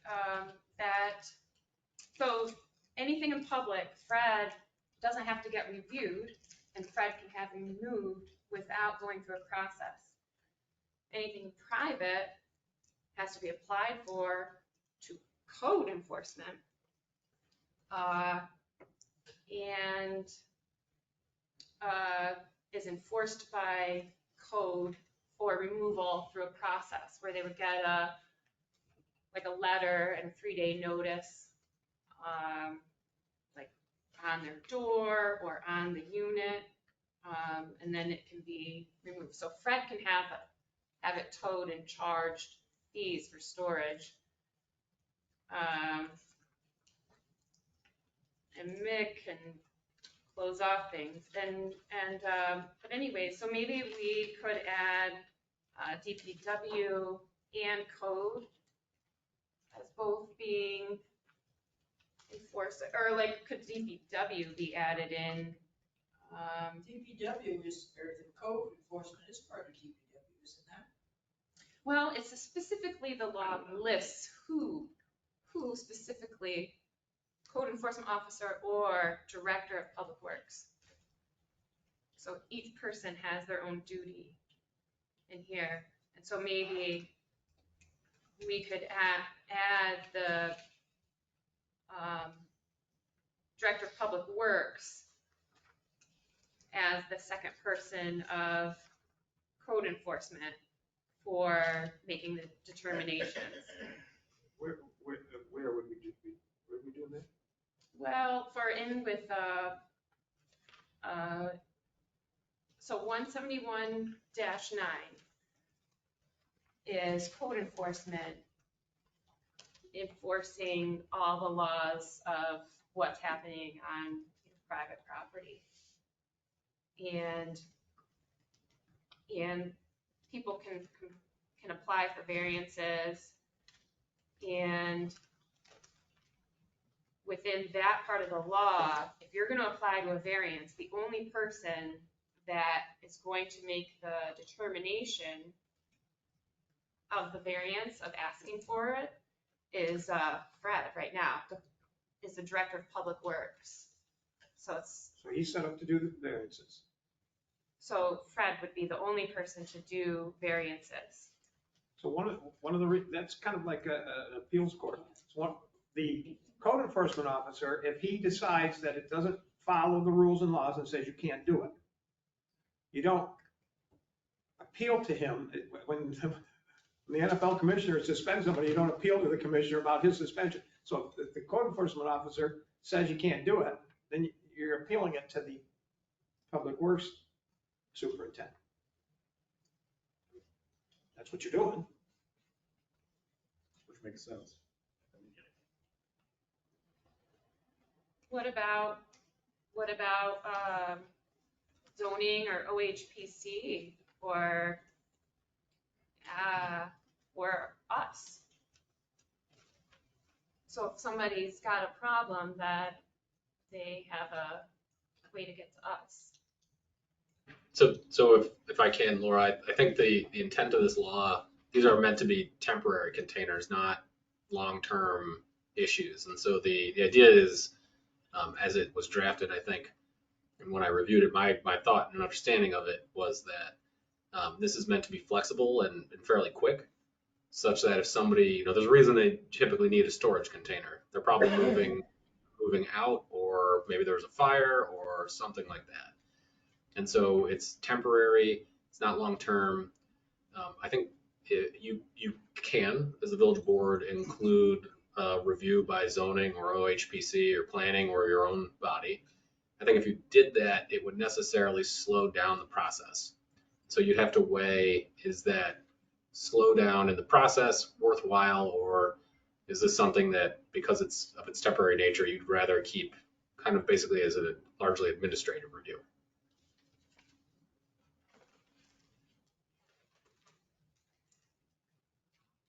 Yeah, I can see those points. Also, A citizen, okay, if code enforcement says it's gotta be this way, and the citizen can then not always come to us, the village board meeting, and say, I don't agree? Can't we do something different?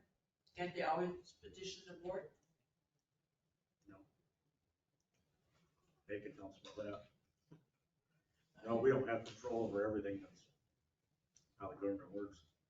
If we make a law and we put somebody else in charge of that law, then that's how it is, unless we specifically put in that law that we have some authority over the person in charge of the law.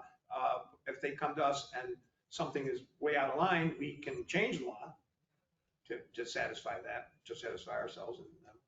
But unless we specifically put somebody overseeing all this, then that's not how it's gonna go. When you make a law. Well, the mayor is that secondary backup after the code enforcement? Not in this law, that was just in the Yeah, application, excuse me. My application, okay, got you. Yeah, no, I agree, code needs to have some teeth. And I wouldn't use OHPC, no offense to them, but all the village is not under their jurisdiction. Well, if it is in the OHPC district, it would need to be reviewed through them also. So that's a different law and set of rules and authority about putting something in the historic district. Yeah, so I don't know if it's in a driveway temporarily. OHPC kind of thing. That's a good question. Okay, and then the fees, 171-5 fees. We don't have a fee structure set for anything over the 90 days. And so could we include that, like, anything over 91 days, we would bill at like 150 for every 90-day increment after that. We do have anything in here that you can't have it for more than, you can't have more than 2 permits in 1 year. So you couldn't put one there and keep going 90, 90, 90, 90. You could only, at this particular law, and I actually think the time is too long, you can only have it there 180 days of the year. We don't actually say how long it can be there. Yes, we do. No, Nope. no. We say that you have to tell in your application how long it's gonna be there, but we don't say that it can't be there beyond a year or 2 or anything. Sure we do. It says no permit shall be approved if 2 permits have been granted for the same property within the last 365 days. So if you got a 90-day and you got another 90-day, you couldn't get a third 90-day, because that's what that says. Well, we don't say that we didn't state anywhere that you can only have it for so many days. No, this states that. No, like say if you got a permit, you can only have 1 box. You're not allowed to have more than 1 anyway at a time. No permit shall be approved if 2 permits have been granted for the same property within the last 365 days. You get one for 90 days, you get another one for the next 90. That's 2 permits on that property within 365. You can't get a third one for the next 90, because it says you can. Well, we didn't cap it anywhere. We just did in that. That doesn't. Oh, you mean we didn't make the permits only up to 90 days? Yeah. I got you. Yeah, we say on the application for the applicant to say how long it's gonna be there, and then the code enforcement is gonna say, okay, that's cool or not, but we never actually set a time frame to say this ends at 90 days or anything. No, you're right. That would need to be more specific, because that implies that there's nobody that's going to get a permit for as long as a half a year. Because that whole sentence implies if somebody could get a permit for a half a year, then they'd get 2, and that wouldn't make any sense. So that implies, and then the days there, 90, doesn't say it exactly, but implies that that's the longest one that you can get. Doesn't say it, it needs to say it. So we should make that more clear. Yes, we The other either one. gotta say nothing past, the limit is 90, and they're making a new application, or that their variance or something that like, Expires after 90 days. yeah, that they Good catch have all. to show something. And we're just collecting the money for it, that it's there. So that's something we have to tighten up. We have to figure out. So one thing I read that I was interested in is like, what happens if like you're doing construction on your house and stuff, and you got a dumpster, or your contractor has a working trailer for the construction materials, and that's all cool, that's not included in this law. So if you have, as long as you have your working building permit on your property, your contractor can have their container if it has the building materials or the demolition materials. So it's a safe containment of that. And so all of that stuff that's like typical stuff, like say somebody's got, flood, or somebody's got a big home improvement, that's when they're gonna come and get that they would be, getting their building permit and having, just doing regular stuff, and building permits are 1 and 2 years, right? And so that's fine for when tragedy or big things happen. And so this law is for people who are, like maybe situations like we had the resident complaining up in the Halsted development about a container that's just been sitting for so long with no activity. So it's more, this is it for blight and safety, and it's for control of what is inside. So people wouldn't be able to store anything that's harmful to public safety. So in this, it says like there's what specific materials like you really just can't have it all, and stuff like that. Stinky stuff, and all things of anti-public welfare is not allowed. So one of the things that you and I talked about this a little bit, one of the things this is not designed to do, that this law is designed to not allow this to be done, is somebody to put this thing on their property for an extended period of time and use it for storage. Can't do that. Can't become a garage, can't use it for storage. It's supposed to be temporary, it's supposed to be controlled in a whole bunch of ways. If you have a building permit, and actually I would have some time limit on that too. If you have a building permit, you can have it there without the standard permit. But I would have a time limit on that. But if you do that, you can't be putting your crap in it and stuff. It has to be for the construction Yeah. only. Yeah, it's the building If you're using material. the building permit as an exception to the rule, it has to be for building, not for storing your piano. You can't bring it in as a shed. Yeah. But I say even there, I would not want somebody with a building permit to be able to just have one of those for as long as they felt like. But that's another thing for us to, because time limits here are a piece, that's part of my notes of these time limits. What kind of time limits would we want? What would be reasonable? So this is going to be interesting because the general purpose of this is more to protect the village, the neighbor, the neighborhood, than it is to protect the person that wants the storage container. There needs to be some protection for the person that wants the container, but most of this protection is for the others from the person that's going to put the container in. That's true. I know that you're thinking that, what do you do with the people that need it or want it or having trouble and stuff? But that's still not the main thrust of this. Doesn't mean that we disregard them completely, but the thrust of this is to protect the others. Right. What else you got? That was it. All right. Would you like to schedule a public hearing on that? Although we ought to have a little bit better feel before that. But public hearing's fine. I would love to do it soon, but we kind of ought to have a few of our changes.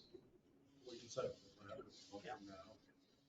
If we're gonna. Mayor, I was just going to ask, so I do think the point, Laura, that you brought up about all of the points were good ones, because every local law, I hope that every trustee will read as in as thorough a manner as Laura does and ask good questions, right? Because that's the type of conversation that really helps create good local laws.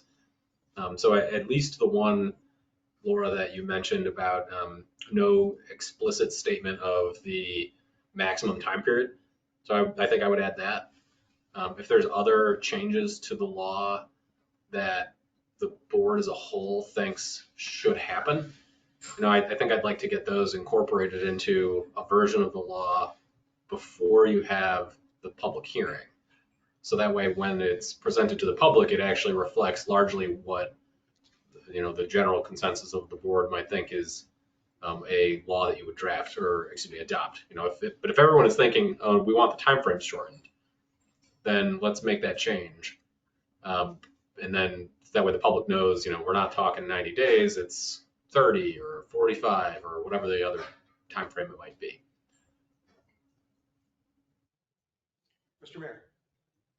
So we don't need a month. We don't have to say, oh, we're going to do this in a month. Whenever we're ready with this, whenever people have read it, and we've kind of talked about it a little bit, and we've got a bunch of it, and we've got the changes we kind of want, we can set the time, we can set the thing 2 weeks from that day. So we don't have to set it today. No. If it was something that we really, really had to do immediately, then we have to do it. But let's not let this sit. Let's do this in the next couple of weeks. Let's figure out what we want to do. That make sense? Good with everybody? So who's gonna be in charge of making these changes? Nate will make the changes, but Okay, as far as, so then we could take a look at it again next meeting.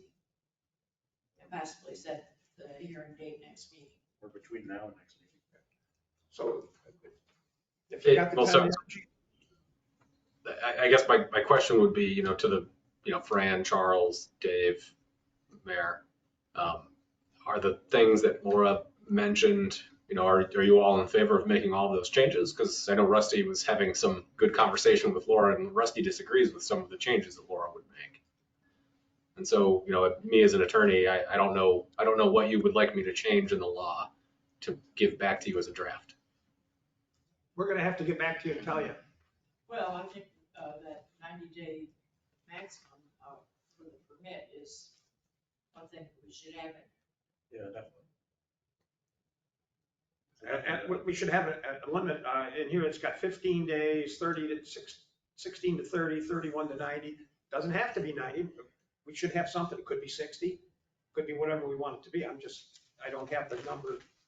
We haven't talked it through to figure out the number. We're kind of throwing them out right now. We haven't chatted about it yet to figure out what's a good number. Yeah, we are right now. Well, yeah.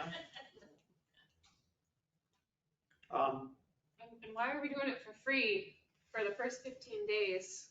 Let's get money for somebody's got to go through the process. We might as well collect, So that'd be the fee part that $25. the fee part we're gonna have to sniff at. So I got a couple of little things, but I'll try to make them real quick.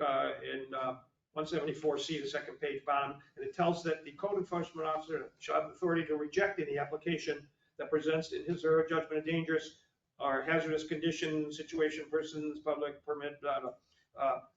So that infers that the code enforcement officer can reject it for safety reasons. But, and then later it says 171.6A, upon finding that all requirements under this chapter have been met, the code enforcement officer may issue a permit to the applicant. Well, that's an interesting statement, because up here it kind of infers that it says the things that he has the authority to reject for.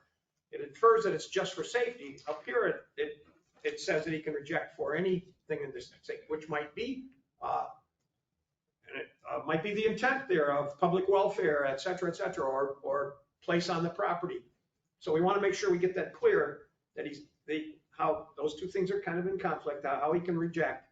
Is it just for safety? It should be for whatever he deems not satisfactory from the chapter, which is what it says later. That's just a little bit there, and there's some other stuff I have there. Time limit, we talked about it. When the code officer, in the general provisions, when the code officer finally decides that something shouldn't be there, it gets complicated. It says that he may require its immediate removal. Well, anyways, there's a bunch of complication there about what we do. Can we, we'll talk to Nate about this. Can we cite somebody? Can we do this and that? Is that the only thing we can do is require its immediate removal? And then what about it when they don't do it? And on and on and on. It's not quite as clear as it might be. And then I have another piece about the variance. If the conditions preventing a container in conformity with this chapter, application can be made to the director of public works for a variance. It says you can apply any variance shall be a minimum variance necessary, blah, blah, blah. And I was thinking of some kind of language about so you can apply for a variance. It doesn't give that director any lead or how he's supposed to go about that, picking the variance. So I was thinking we might want some language there. The granting of the variance shall be at the discretion of the DPW director, including but not limited to safety concerns, or something more direction there for that. Those are just a few of the things that are my brain on it. That's why we need to do a bunch of this. There was a couple funny spots I didn't mention. There's some funny ones I'm not saying them either. That's just people language, right? I'm done with that. Thanks for listening. Have like a whole workshop on this law. Well, we're not kind of board meeting for it. So I think what might be helpful then for myself and the rest of the board, right? Laura and Rusty, I mean, if you can write up your comments, your questions, your concerns, and then circulate them to the other board members so they can see and have a chance to actually, if you have specific proposals to make for language, circulate it to the rest of the board and myself so we can actually look at it and have some time to digest it, because it's hard to do that just at a meeting, not seeing exactly the language that you're concerned about and exactly the language you'd like to propose to modify the language you're talking about. We have done that in the past on as laws and things, creating EMS and other things about what. But if people have the energy and feel like doing it, I'd love everybody to get them a quick look and just say what they think. And then probably get someplace pretty quick. Well, I like Nate's suggestion. You do. I'd be happy to put my stuff. Okay. Thank you in advance to the both. Well, now I gotta fight with Laura about the things we don't agree on. We do that every Monday on the phone before the meeting. Thanks for all that energy on that. All right, so we'll put that out. Everybody work on that. We got.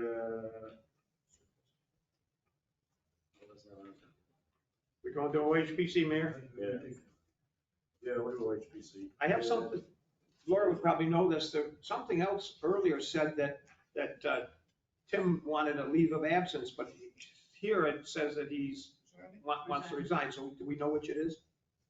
Laura, do you know which it is, if he wants a leave of absence or a resignation? What I understand and I've seen in multiple places was that he resigned and that Ian is is replacing his spot. And that is what's on here. Yeah, but So someplace, we do have a new motion here. someplace before it said that he, new motion? Yeah. So has It's it- still that, but it's more specific. Okay. So whoever wants to read it. Someplace we did have a place here 2 weeks ago or something that said that he wanted a leave of absence, that's why I brought it up.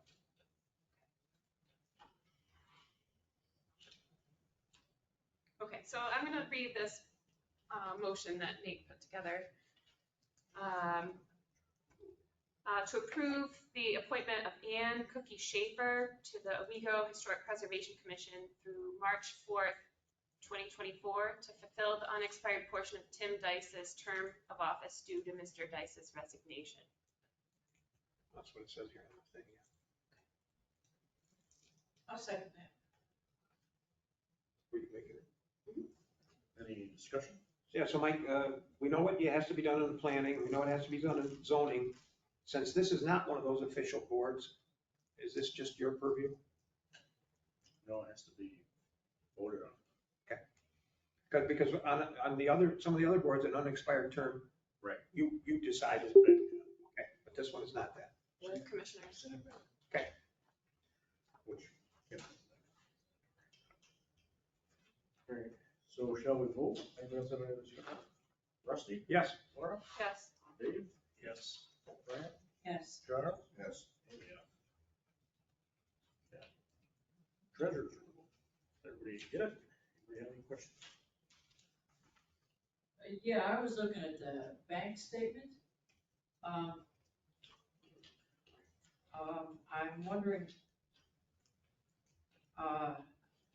what has happened here? All of a sudden, we're earning interest on accounts that we weren't earning interest on.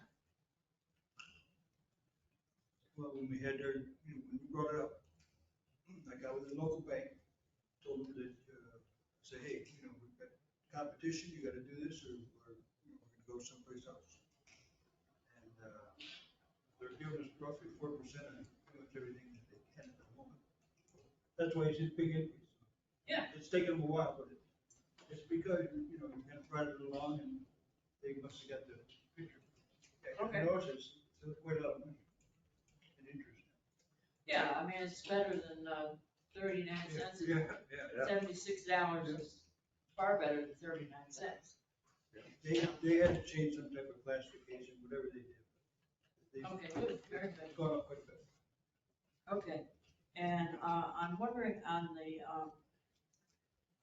the reserve evergreen capital improvement, there was $17,901 received and the same amount withdrawn.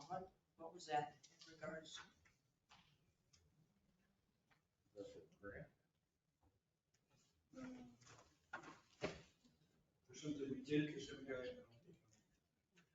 Well, the money was put in and it was taken right out.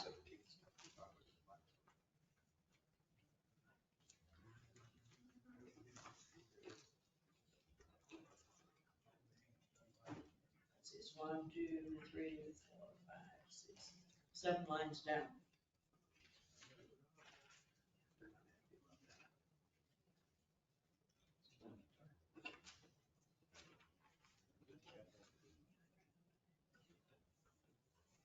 Exact same amount, was that one of those grants that we got, like for chapel or?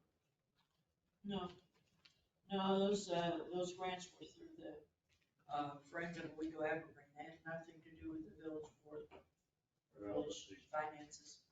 did they come in and then they cut the checks or? No, those, I'll look into it. I can't, I just, not really know.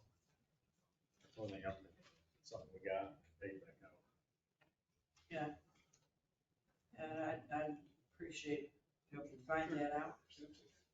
Oh, no, there is. That's for the driveway. That's $17,000 planning for the driveway. Paving? Huh? Driveway. Driveway has not been paved. The guardrails? No, that's. No, there was last year, garden. I think it's parking. I think it's parking. No, parking lot. None of those, pay bills for the grants that the Friends of Owego Evergreen got the grant money for, went through the village. Those bills went straight to the Friends of Owego Evergreen. Well, I'll look at it and tell you. Okay. Are we gonna have to track down what it is? Yeah, I can't. I don't like it. Yeah, okay. Thank you. But I'm glad you did those entries. Yeah, it's dramatic. Yeah. No, it's- Okay. Any other questions on the treasurer's report? You good with it, Mike? Yep. Move to accept. Second? Nobody has yet. I'll second. Any other comments? That was the last one of last year, so I need to go through, do one by end of year analysis stuff. That's not fun. Yeah, but That is not fun. whatever. Rusty? Yes. Laura? Yes. Dave? Yep. Fran? Yes? Charles? Yes. And yes. There. On to the minutes.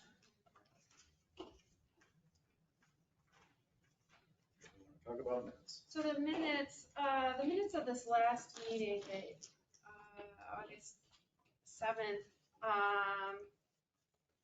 from my report, it says, paste what Laura sends me. And so I need to send in, This is to approve the one, this is to, it says it in these minutes, but just to approve the minutes from the 17th. no, my report. Oh, it says in your report? Yeah, it's my report. I gave an update about a lot of stuff. Yeah. So that's just, it's all missing. So, You can still send it in. yeah. You had, Oh, that's what they're these things that about everything. in your Yeah, report. yeah, They couldn't write it all. But you would have sent it. yeah. And so I need to get that in. And then, we, in talking about the DRI,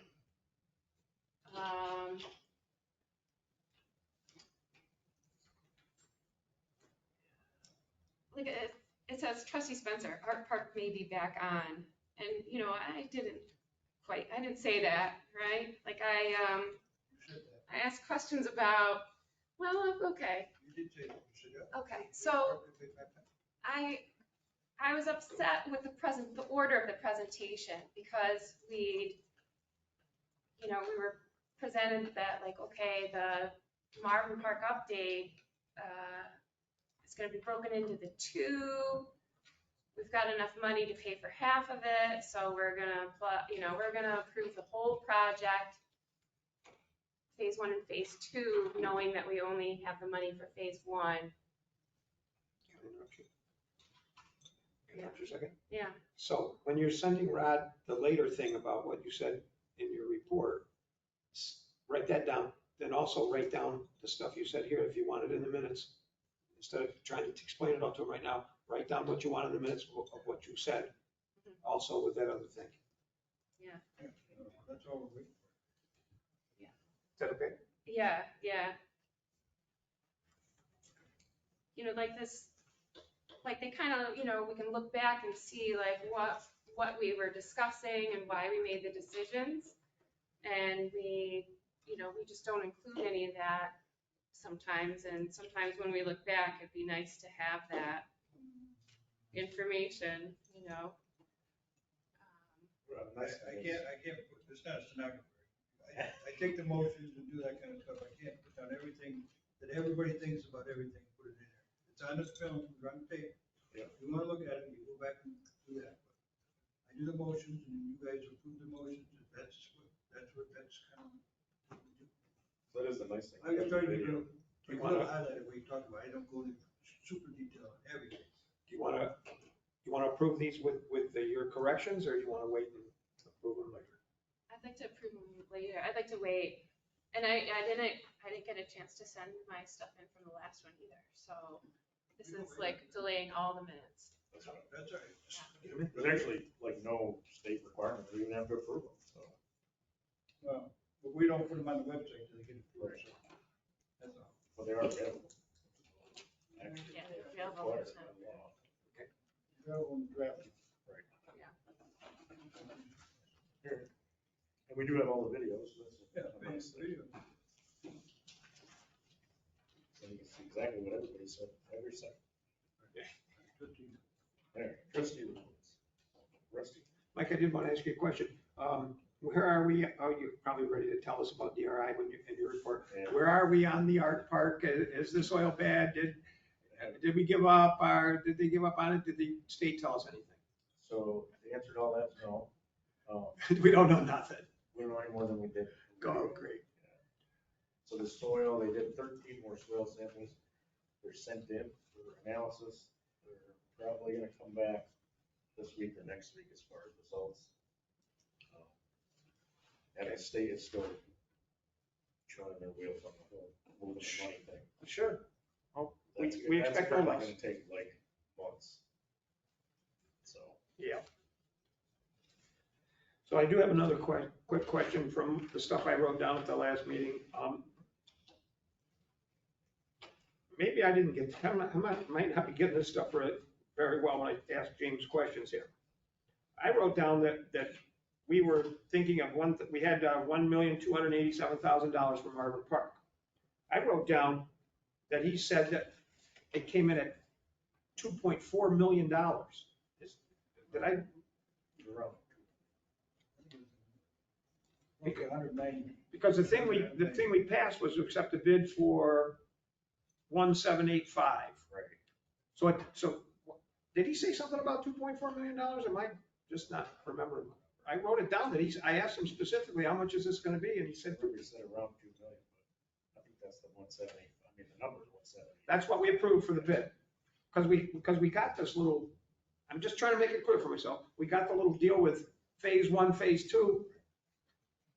Is 1.785? It's both phases. That's both phases. Okay, all right. Somehow I don't know where I got 2.4. Thank you. That's all. I just wanted to ask. I'll give an update on that. What's that? I'll give an update on that too. Okay, all right. Nothing for me. Okay. Laura? The planning board has a meeting Tuesday, August 29th, 7 PM. They haven't met in a while. Yeah.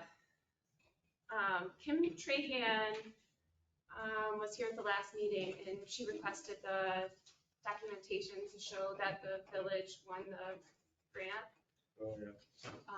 And then she can show her bank that the village won it, and then she'll, just have documentation to start getting the, Did she get Stuff. hold of Cindy and Kim? Well, They'll have all that. yeah, so I guess I just, Just have a call. yeah, I know she's emailed, but I don't know what, I've got an email. yeah. Kim. Okay, so, yeah, so Now she's the one who's actively requesting documents, but there's, you know, the Schaefers and the Morrises would also need that notification too, so they can get going.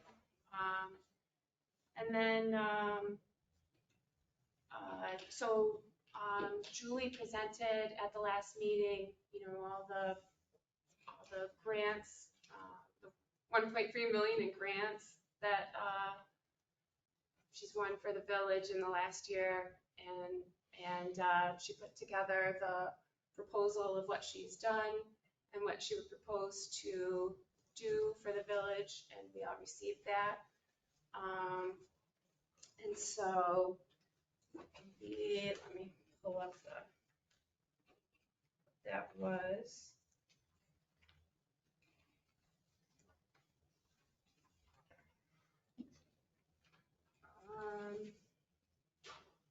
Yeah, I know we've got a bunch of questions.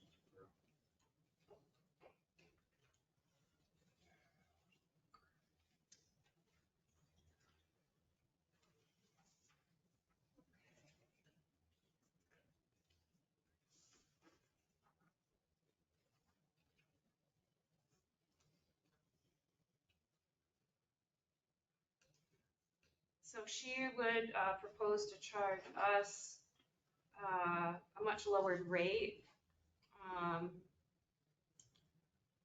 The standard rate for her work would be $125 an hour. And she's offering to, just for our village, to bill out at $75 an hour. And that if we budget $20,000 a year, that would give us 267 hours of her time per year, or 22 hours per month. So that, you know, for all the work that she listed, she'd be giving us this big discount and doing it in, you know, like 22 hours per month, and it'd work out for us to be about 20,000 a year for her.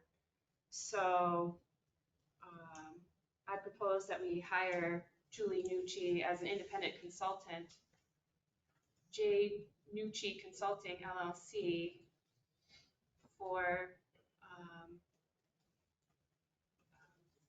as an independent consultant.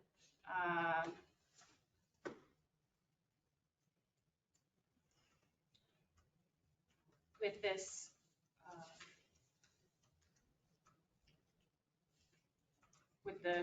at the $75 rate for the estimated budget of 267 hours and 20K.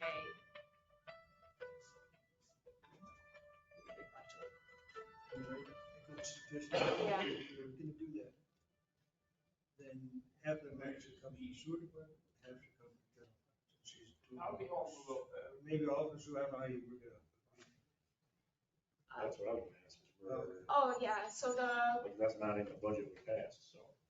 It's gotta come from some of the budget. coming from both, the work easily covers both departments. Like, so the sewer department has a lot more money in their budget, and she's doing so much. It's all like a lot of water and infrastructure,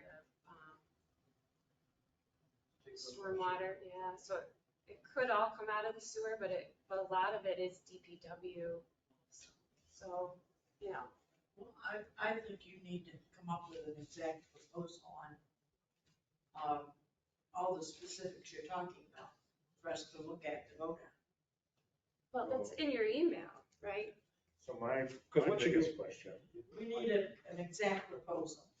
my biggest question, which is a Nate and civil service question, is the work Julie Nucci is doing or proposing to do actually a professional service, which we don't have to competitively bid? So I don't know that it is, because she doesn't need a license to do it. Most of our professional services, like architects or lawyers, need a state license. That's what gets us around the procurement process. I do have a question also. Is this Certified. Is this- Right. Is this money, is any of this money for past work, or is this, everything she's done for us has been free for her, and this now money is for work she's gonna do now? How is that working? She would like to be paid retroactive to when she started the, March 15th,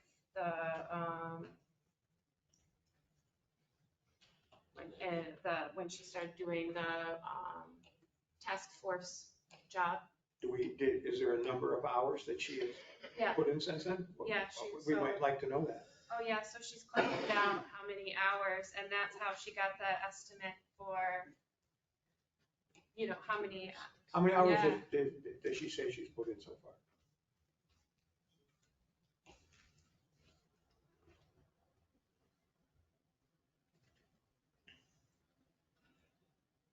Those are the only things. How are we paying for it? And can we legally do it with civil service?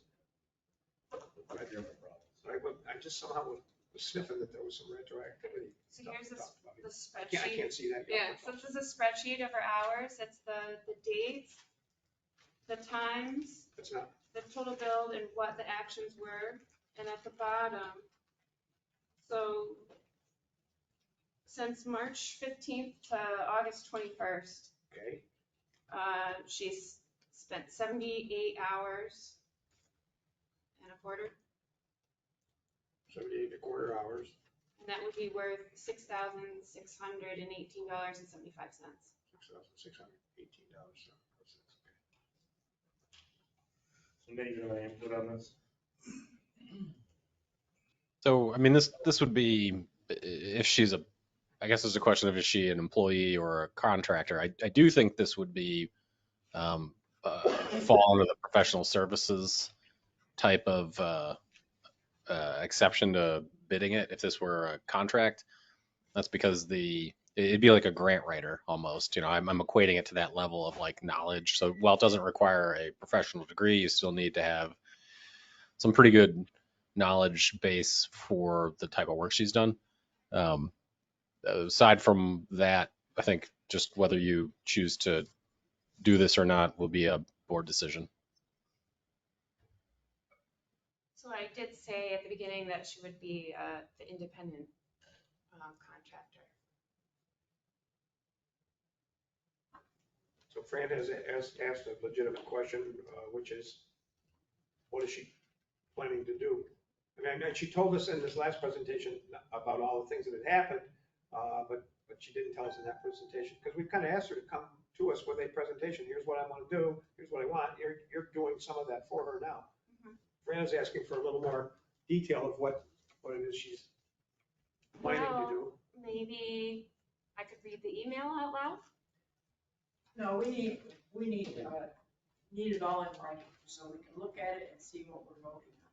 Typically, Well, yeah. we hire a hunter, somebody to do something like a legal contract that spells out stuff.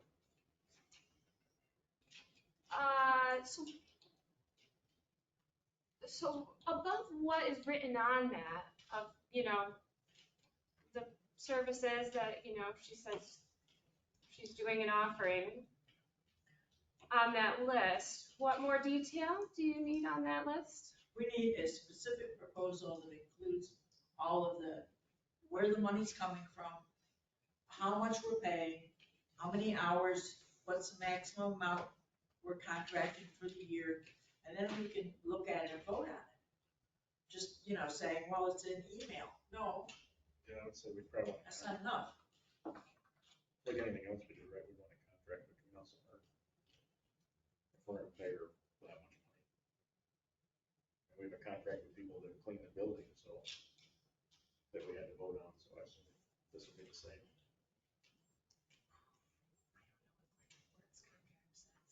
She doesn't have one because she's an employee. And she actually hasn't charged us a single dime. Yeah. I mean, that she got hired, the grant writer that got hired, got hired without these kind of But she doesn't have a contract because she's our own employee, so we have control over her. Yeah, but she's not gonna say where it's coming out of the village's accounts and stuff like that. You have to have that in here for us to vote on. she's not gonna supply us with that. We'll supply ourselves with that if we're gonna do it. And we should have some kind of terms of, like legally, what she's gonna do. Like we do with like the cleaning people that says every week they come in and dust the windows and empty the garbage, whatever. Because otherwise we could hire her and then have nothing. We still need to meet with Julie and have the thing that we talked about having in the past, that have a discussion with her about what things that she intends to do for us, what, we just need to have that. I appreciate you doing this, but we need to have her come and talk to us and tell us that stuff. Right, one of our employees has a job description and a reporting structure and somebody that tells them what to do. So if she's gonna be on her own, she wouldn't have that. Yeah, well, as an independent contractor, you don't control people's. No, but typically we'd have a contract between us and that contractor, like on engineering or whatever, to design a specific thing, or with Coughlin and Gerhardt to represent us in legal matters, we get a contract with them. And of Yeah, but course, they don't come to the meeting. of course, it goes without saying that I hope and believe that we understand how much Julie has done in the last number of years and how lucky we've been to have her do it. And we all understand that, but this is still a piece of business that we need to take care of in our business-like way. Right. And it doesn't feel like we're quite there yet. I'm not We're saying not we shouldn't gonna do do it, I'm just saying, I think there should be some kind of document.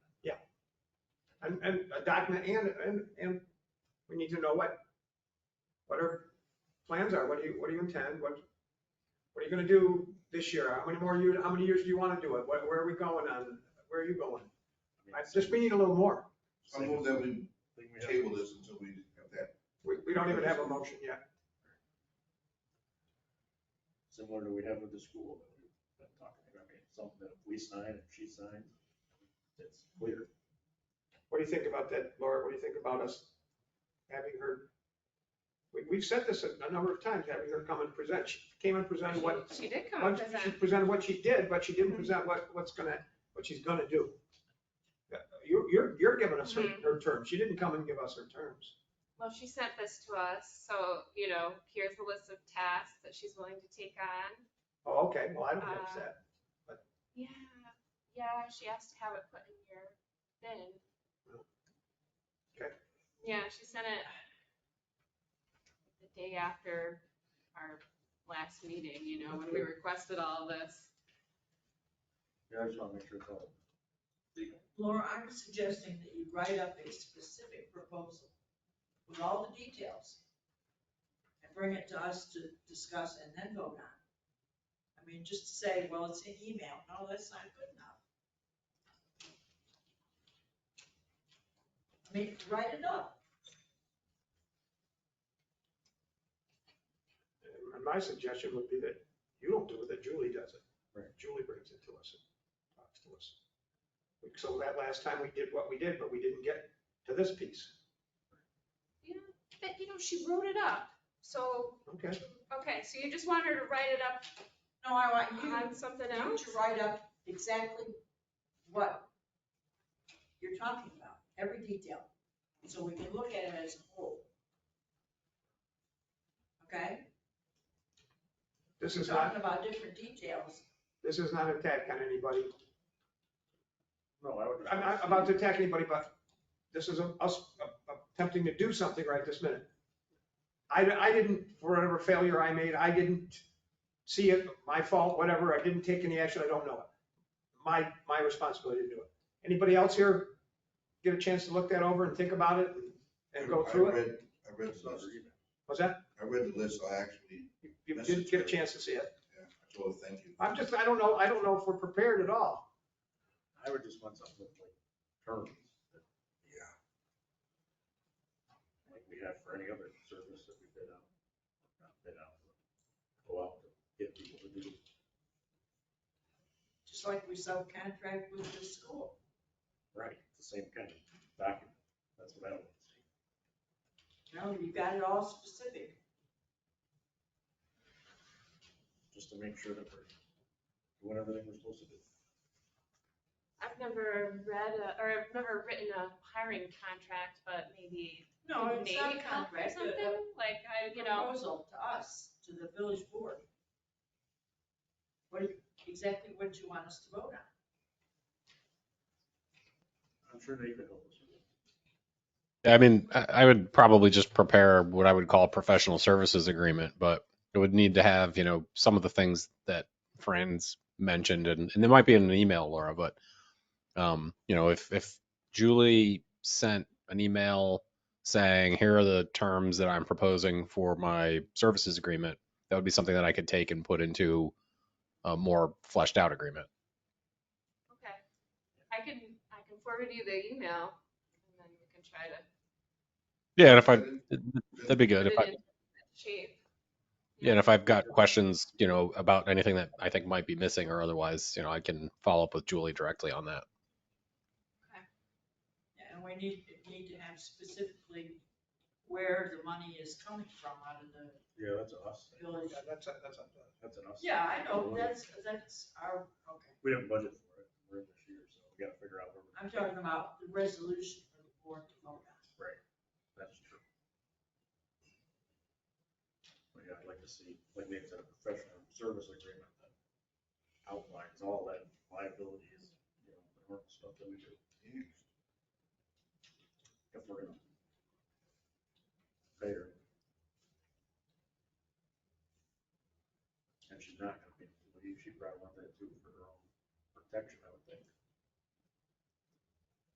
Okay, so I'll have Nate's help to come up with something, and hopefully we can look it over before the next meeting. Hopefully, so.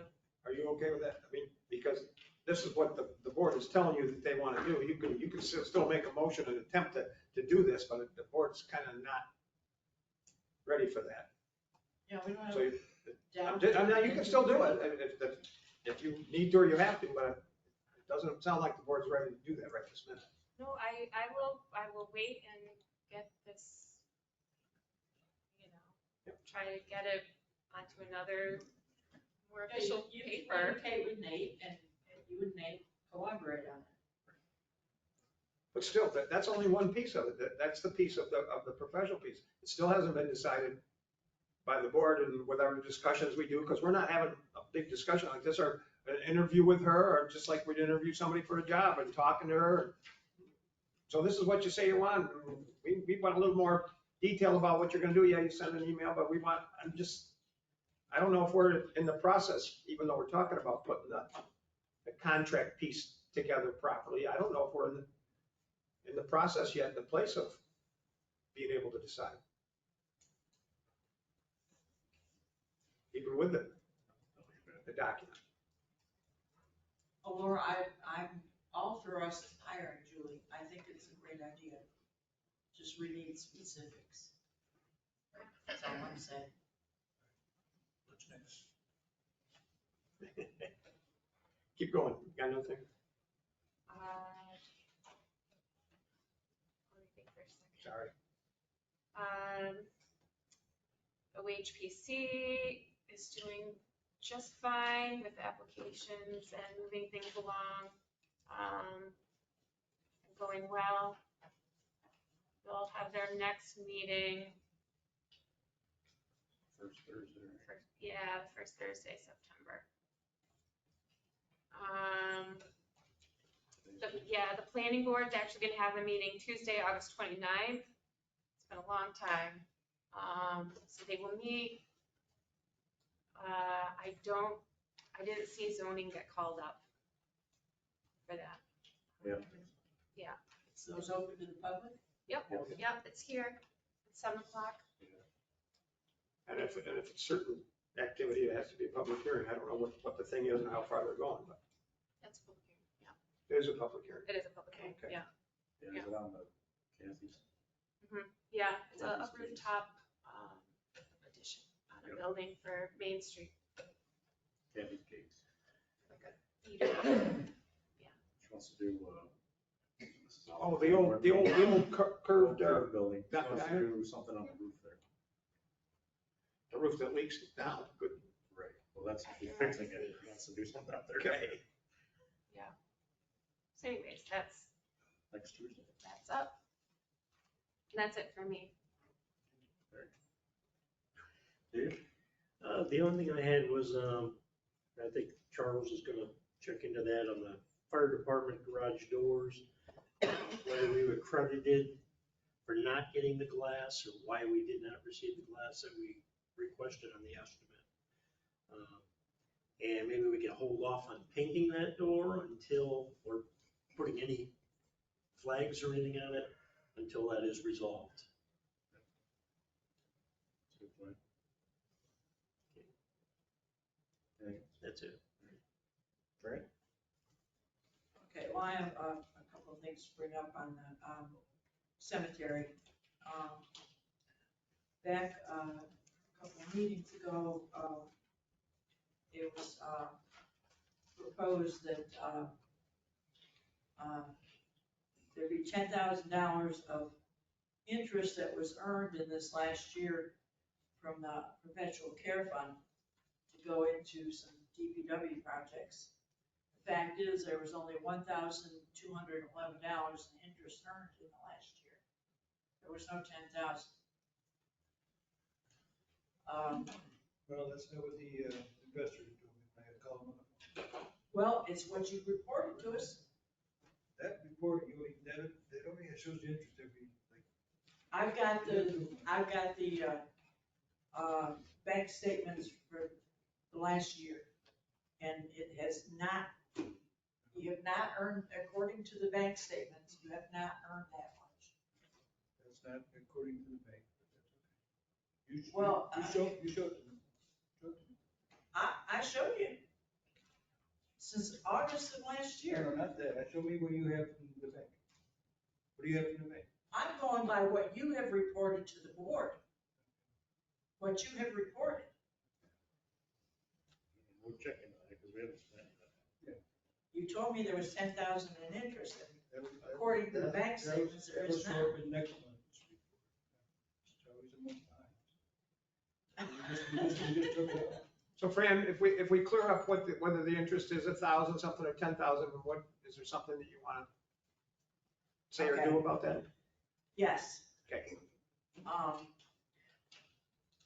That was, according to the bank statements, that was out there. Okay.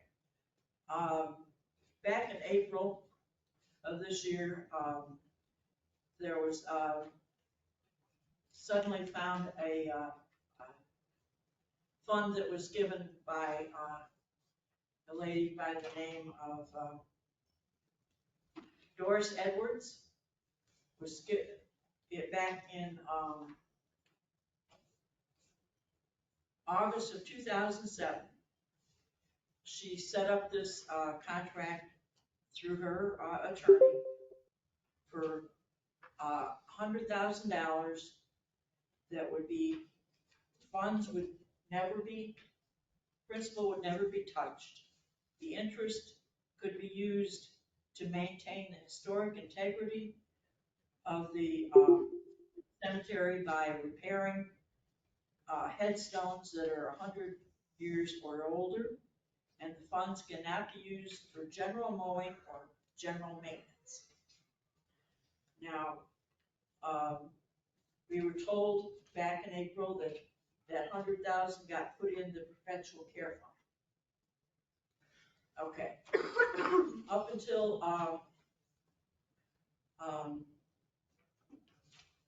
May of 2019, there was no interest being earned on this account. So at that time, I talked with our bank, with Ed Morton, and we set it up into a variable interest. Okay, so from in May of 2019, we had $324,924.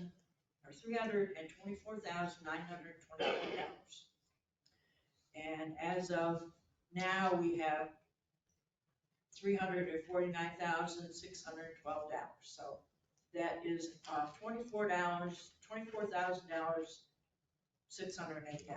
24, yeah. All right. Now, this was 16 years ago. We were supposed to be making interest on this 100,000 that whole time. And, so I agree that 100,000 should be put into a particular account for the monument fund. But we need to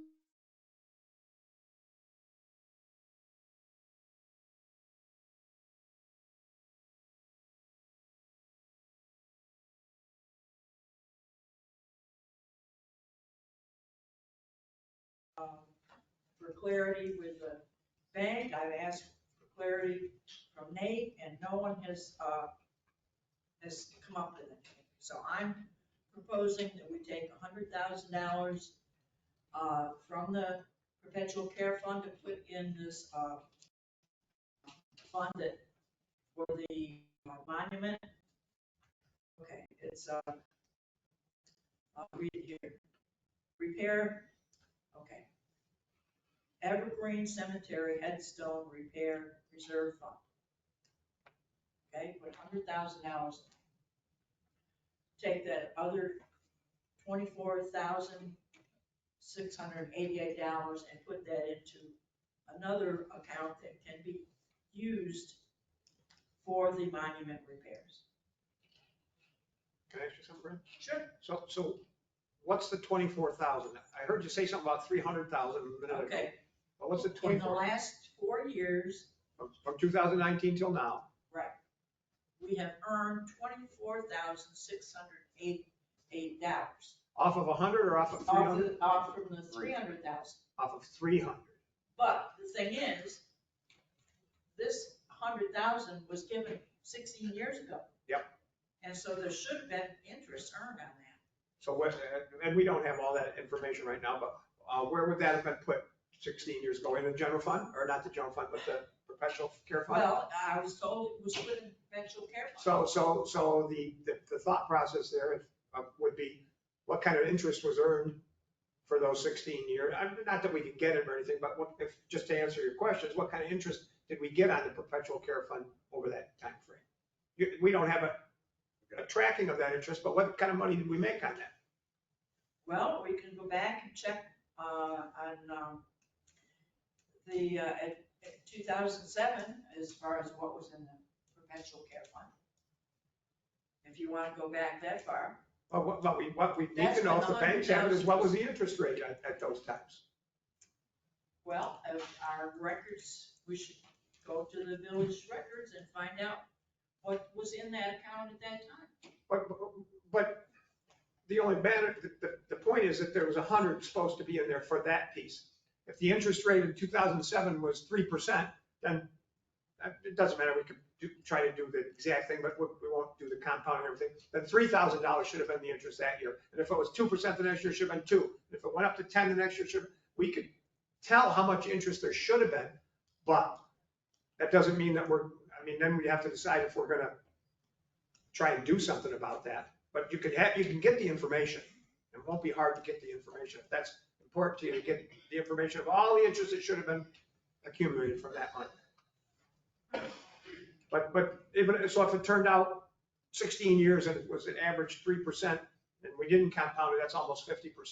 So there should have been $50,000 interest. So just, this stuff is not super complicated. If you want to know how much there should have been, then you got to decide, you want to fuss about it or make it right or do whatever you feel like doing about it and try to find that money somewhere. And you said that we'd have to decide that, or if you're deciding or want to decide that you want to just take that 24,000 in interest in the last few years and call it good and just start from now. Those are the decisions. They're not real hard. You just got to make them. Well, Yes, no? that's what I'm proposing. We just take that interest that was earned in the last 4 years and put it towards that monument repair fund. And call it good. And start the new 100,000. Right. Okay. It would have to be in two accounts. One is they can never be touched, and the 24,688 would be in another account, which could be used towards the monument repairs. I mean, we're not talking about dinky ones. There's huge monuments up there in the cemetery that have fallen over. $24,688 may pay for two of them. Oh, yeah. You know? What do you want to do? Well, I'm asking if somebody wants to second my proposal. I'm fine with that. The only thing, when we did put the money in the money market, like you suggested, we made money, then one year we lost like $40,000. So it's been up and down, up and down. So Yeah. it's not been constant. Oh. Yeah. Well, that's what I'm saying. So we did that private investing one time and we got spanked. That's a thing to remember. We lost it, but now it's built back up again. But it's not like a CD where it's constant.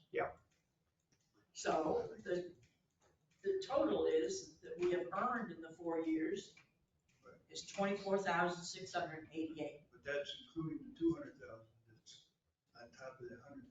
But any of the money that's Yeah, in the because, yeah. perpetual care fund may be used for repairs in the cemetery. That's not. But you're right, Rodney.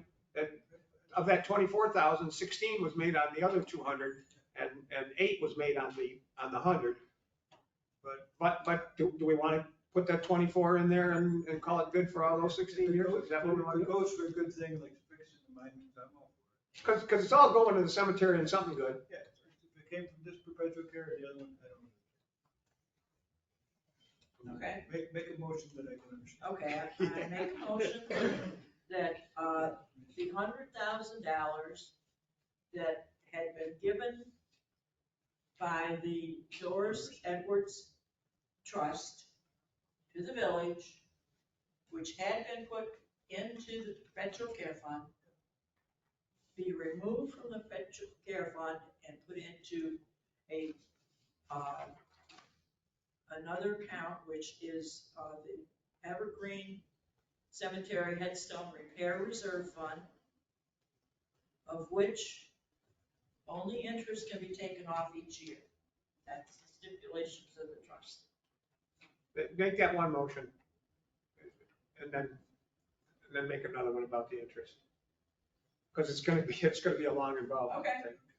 Fran made that motion. We're gonna create $100,000 Charles? fund. Any questions about that? Rusty? Yes? Laura? No. Dave? Yes. Fran? Yes. Charles? Yes. Yes. All right, so then the second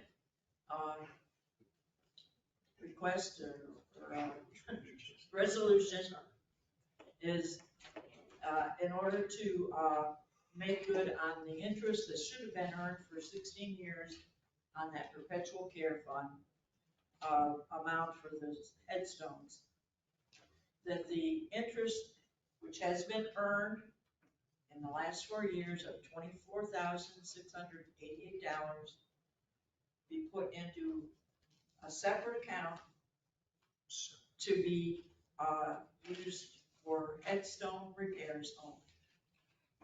And according to the trust, the funds cannot be used for general mowing or general maintenance. You want all that in the motion? You don't want it just to be a quick and easy, establish a new fund with 24,000? Okay. Okay, no, I'm not saying to do it that way. I'm just, you want all that in it? Right. Well, I guess we can assume we're going to follow the. It says headstone repair only. How about if a tree fell on a headstone? No one was there here. Fran made that motion. I don't know They what the do motion here. is, but. We're creating a new fund of $24,000 to be used only for headstone repairs. $24,688. How much, say again, how much? 688. 24, Uh-huh. 688? Thank you. Does somebody second that? I'll second. Charles? Any questions about that? Laura, do you want to discuss that one? I just She don't, didn't. I go don't for the like first one. making, like, I don't have the history, I don't have the numbers, I don't have, just to get to Okay. review it beforehand. just to see, you know, like it's a whole lot of money to create these accounts and it's just based off of this oral history. And I Okay, do in like the to last see it. few months, I have given everybody on the board what the trust said. I've given you copies of it. And I've also given you copies of the amount of money that had been earned in the past 4 years. I gave you these statements before. I gave them to everybody. We even made a motion before this to do this. Yeah, we talked about it before and it never got done. It's been going, it's been going on. For me, I like to see the hard numbers in front of me and I like to be able to look at it and see it before I vote. I gave you the information before. But right now, like I'm just hearing the information by what you're saying and I like to have that ahead of time so I can review it. Yeah, I really like to have that history available for me. So, I want to have something to say when you're done. So I just don't like the terminology, that we're gonna take this because we didn't get the interest for 16 years and stuff. I don't like saying that kind of stuff. All right, well, I personally don't like saying that. That opens up things. I don't like it. For me, it would be just better to just use the money and create it than to give that reason in a motion that somebody then can fuss about sometime later. Oh, you admitted that you didn't do this and we didn't know that and now you got this. I don't all like right, that kind of language. I'll I don't know if modify. anybody else cares, but. I just, we don't really have that in here. Okay, so what do we have in there, Randy? We just had the motion by Fran, second by Charles. Take the interest, we're taking interest that we have earned from the perpetual care fund in the amount of $24,688. Start a separate account used for headstone repair only. And Okay. it'll be a separate one, that's it, all you can do. I like that better. Very good. I mean, it's fine. No, it's good that you read it back. That's always good. It's just gonna be, you're just gonna be a lower amount in the perpetual care fund, it won't be 300,000. It's gonna be 100. Yeah, you'll have 200,000 left in the perpetual care. But we don't have to put any of that in there. That other stuff. Right now, there's 300. Yeah, you're gonna have 100,000 less if you take it. Yeah, you'll have 200,000. It's fine with me, it's been sitting there for the last 50 years. It's not going. I'm ready to do it. I just All right. like that other language. Shall we vote? Rusty? Yes. No. Dave? Yes. Fran? Yes, Charles? Yes. And yes. I'll make it. I'm all done. You've been trying to get that for a long time. Good job. It's been 6 months. Charles? I do not have written report. Communications, I think, great. I'll do my DRI update now. Oh, yeah, I guess we did get a petition. Oh, I forgot that. 44 Front Street, Valley House. We got a petition from a bunch of the neighbors about the zoning.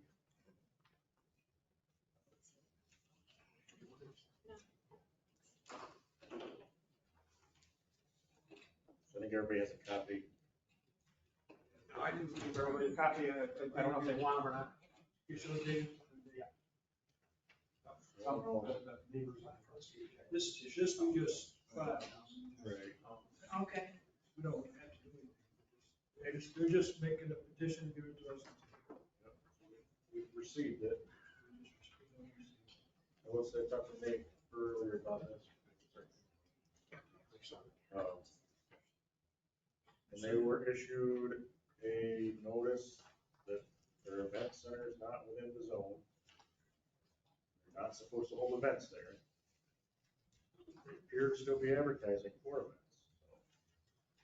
If somebody has an event there, some of these people should call code enforcement, let them know. There is advertising for it? I mean, it's still on their website that you can book them for a wedding. Because I think code said something about that too, but that's They're not, not yeah.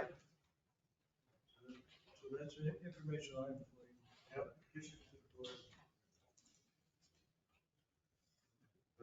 Other communications, DRI update, parking lots, the we're gonna call it Moose Lot, I said they go by John's. Church Street Lot, no, behind the movie theater, has been milled. Along with the Park Street Lot, which is the county lot behind CVS. That's been milled. Those two are scheduled for paving Friday. So long as the gods align and the weather holds out, pavers stay on schedule.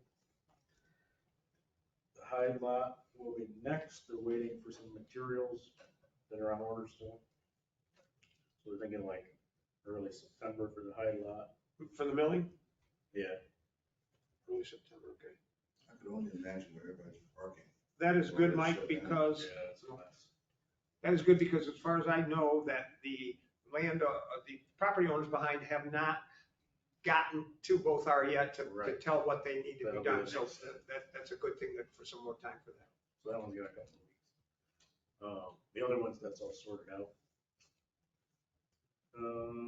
Maybe we should try to get ahead of that and send out like Yeah. a newsletter or something to please be patient while this process is taking place, because that's a lot of parking that's not happening right now.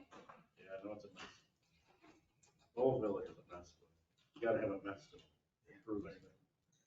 Marvin Park, I still don't have the contract yet because, James wants Streeter to sign the contract and the change order before he even sends it to me to sign. Because we wanted some guarantee on that change order. So that's our guarantee. Okay, that's what we need. So we haven't signed the contract yet. I haven't signed the contract yet.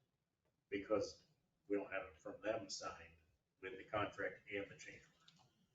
Because remember, we were concerned about that they might. So they heard those Something concerns, so that's how they're fixing it. The clock tower and the roof for the fire station is out to bid. They extended the bid deadline. It was supposed to be back this week. It'll be back next week or the week after. There was a whole bunch of questions from the bidders about the project. Oh, boy. So that's why they extended the deadline. Because they've got to get them back answers. They're going to submit the bids. The waterfront project is in permitting phase with DEC. So then after they figure out what permits they're supposed to have with the creek trails and whatnot, it'll go to bid. And we're talking about the trail up the creek on that. And what was the final determination? Are we putting it up the street there and inland? Okay. And the art park thing, right, they tested another 13 spots. They sent those tests out. They're much cheaper. We haven't gotten them back yet. Because he said that their company now can do all that, and so we're, oh, good. Well, and we're not rushing them to have them next year. So those are still pending. Just to tell us more about, because they tried to do like a real quick, cheap, free test, and that didn't really work out. So we sent them out to a real place to be analyzed, but it's much cheaper, because now they kind of know what they're looking for. It's not just a generic test. So it may not cost us 50,000. We don't- Better not.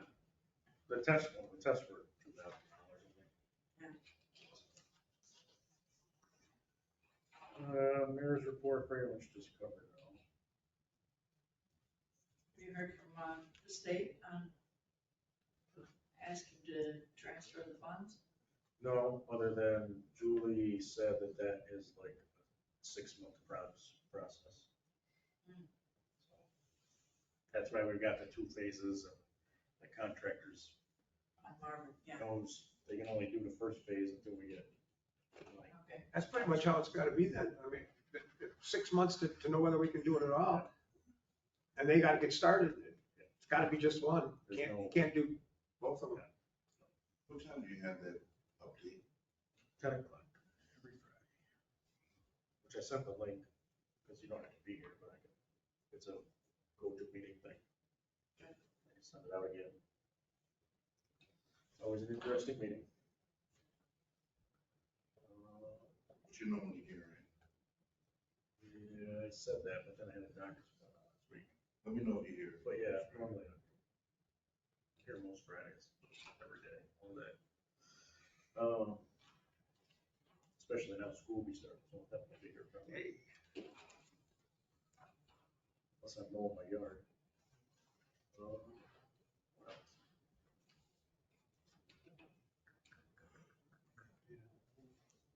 The pool will officially be closing August 31st.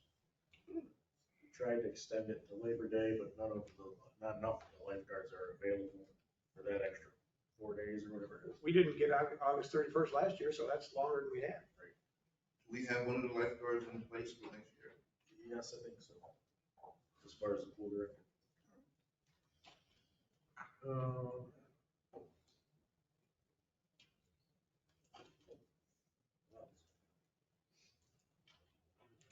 Oh, street paving. Oh, did Fred bring it up? Our middle streets? I don't think he told us when they're doing it. Because he doesn't know. When are they gonna do St. John's? It's May till this. St. John's, yeah. It's I'd like been to know where milled for St. what, John's 3 is. weeks now? I don't know where St. John Street is. Yeah. That's confused all the time. It's like next to St. Charles Street. I don't know. It just depends whether they put the ST after John or in front of John. So Prospect, John Street and Temple between North Ave and McMaster are all milled, as you figured out. So Broome Bituminous is supposed to come back and pave them. We don't know when. Hopefully soon. Fred's been calling them every day. We can live with Prospect, but John is a big It's a pain. street, big busy street. Yeah, busy street. So the story behind that is they came, they milled them. I guess I can say this. They didn't file a dig permit and they hit 6 cutoff valves on Prospect Street because they didn't file a permit. So they hit 6 water shutoff valves, which the water company had to come and fix. And they hit some kind of nice egg thing on Temple Street, which nice egg had to come and fix. So all that stuff is fixed now. It's kind of a battle of who paid for that. Because it should be Broome Bituminous, but it's whatever, that's between They have them. insurance, I would The assume, only, right? yeah. They didn't have permits. I'll go fight with the water. So all that stuff is fixed physically, so now they have to come back and pave. That's the battle. Because they were supposed to pave like the next day. Yeah. So once we got off their schedule, now we gotta get back on their schedule. All right. Last thing, public comment. Well, What's the status with the parking spots in front of Rusty's business?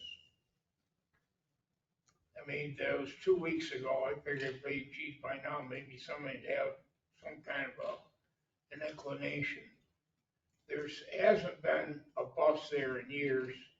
When was the last time they sold a ticket, Rusty?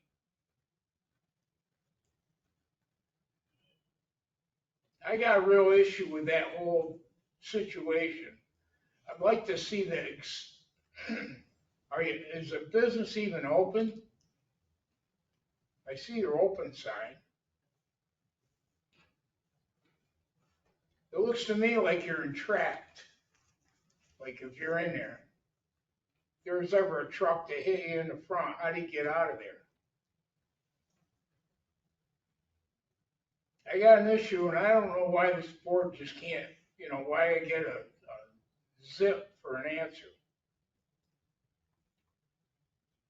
This is part of my litigation, I guess, because I get no answer. I'm tired of it. It's been going on for many, many, many, many moons. Too many for me. There's parking that got taken out of the back. Why don't you put the 3 parking spaces in the front? It's pretty simple. John gets customers chased out of there many, many, many of time. John Titko, whatever his last name is, trying to run a business out in front of there. Rusty's got frickin' windows smashed and everything. I don't know what the problem is, why everybody looks the other way, but I'm getting tired of it. And I mean to tell you, I'm getting real tired of it. I don't think it's right. I think it's wrong if somebody's sitting on a board that is exempt from law that everybody else has to adhere to. I will say, parking wise, that is in the village law as far as bus stop. And that's not right. This has been going on way too long. We've got that, it's been the law for 100 years. What law? There's a local village law about parking, what spots are where. The village hasn't had 100 years of a bus stop that hasn't been in existence for months on end. Years probably, the truth to be known. My daughter's living there now. My sister lived there before my daughter lived there. That place has been, operating since 1938 in this community. They paid taxes for a lot of years. When's the last time you filed for a sales tax, Rusty, on your magazines?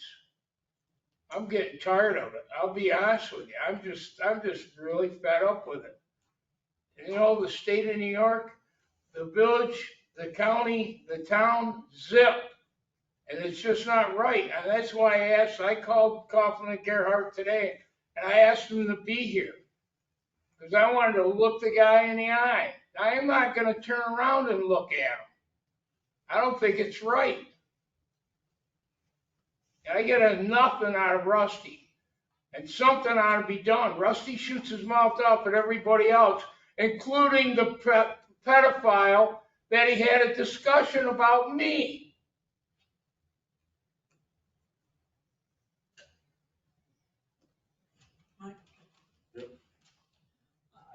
Is in regards to the quality of the building? No, I'm not talking about the building quality. There's an engineer that's going to inspect the building. Okay? That's not what I'm talking about. I'm talking about simple 3 spaces in front of a place that when somebody pulls up, like Lopke Contracting, like 100 other places in this community that deals with John and anything artistic, they can't park there because Rusty's on patrol. He is the friggin', the police commissioner. Is that what you call it? I call it ridiculous. I'm sorry. I'm just telling it the way I see it. It's been going on way too long. I was here 2 weeks ago. I'd like to see the board do something about it. And everybody's sitting on their fannies and nothing's getting even said. This is not right. I'm tired of it. I'll correct you a little bit there. Huh? So I parked in that spot illegally. And it wasn't Rusty on patrol because I came out to a note on my car from John that that's his personal spot. Well, it isn't John's personal spot, nor is it my daughter's or my son-in-law or nobody in my family. But I can tell you what, I go back a long time in this town. Probably too long. I think it's time I put a for sale sign on my little shanty over there and get out of here. I got other town property that I own in the town of Tioga. I really don't need it. I pay a lot of taxes. I always pay more than my share because I'm always late because I wasn't too smart. But I'll tell you what, I get hot. I get pedophiles saying shit about my family.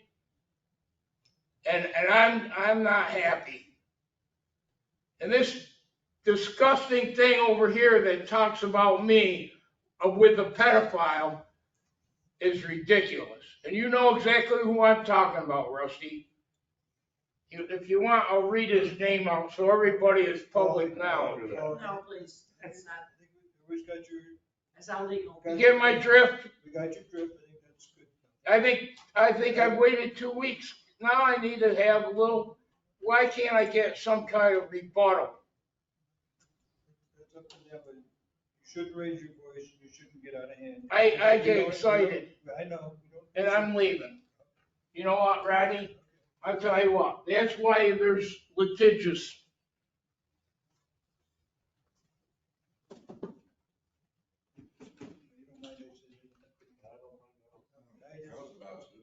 Well, yeah, I don't call it, but I have a price for everything, system that I.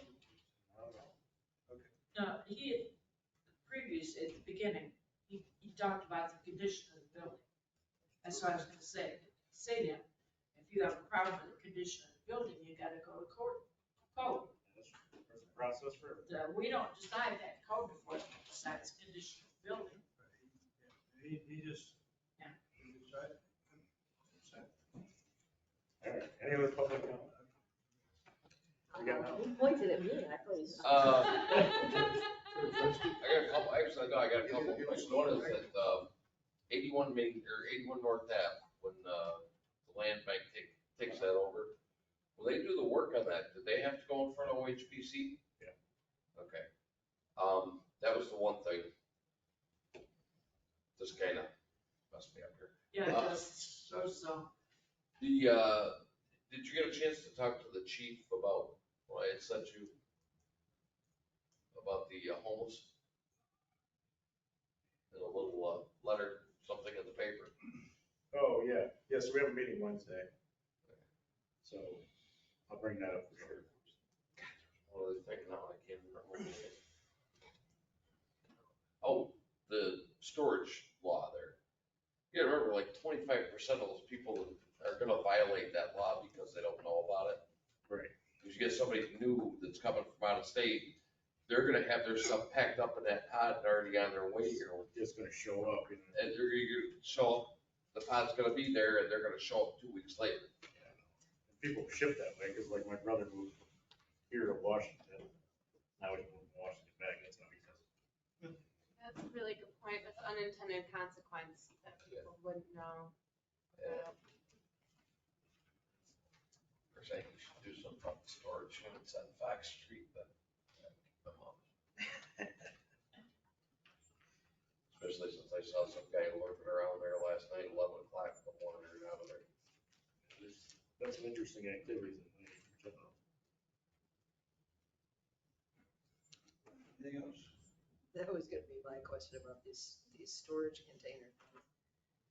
Laura, you mentioned something about, I don't read the whole thing, so I don't know what it says, but what can be in these storage containers?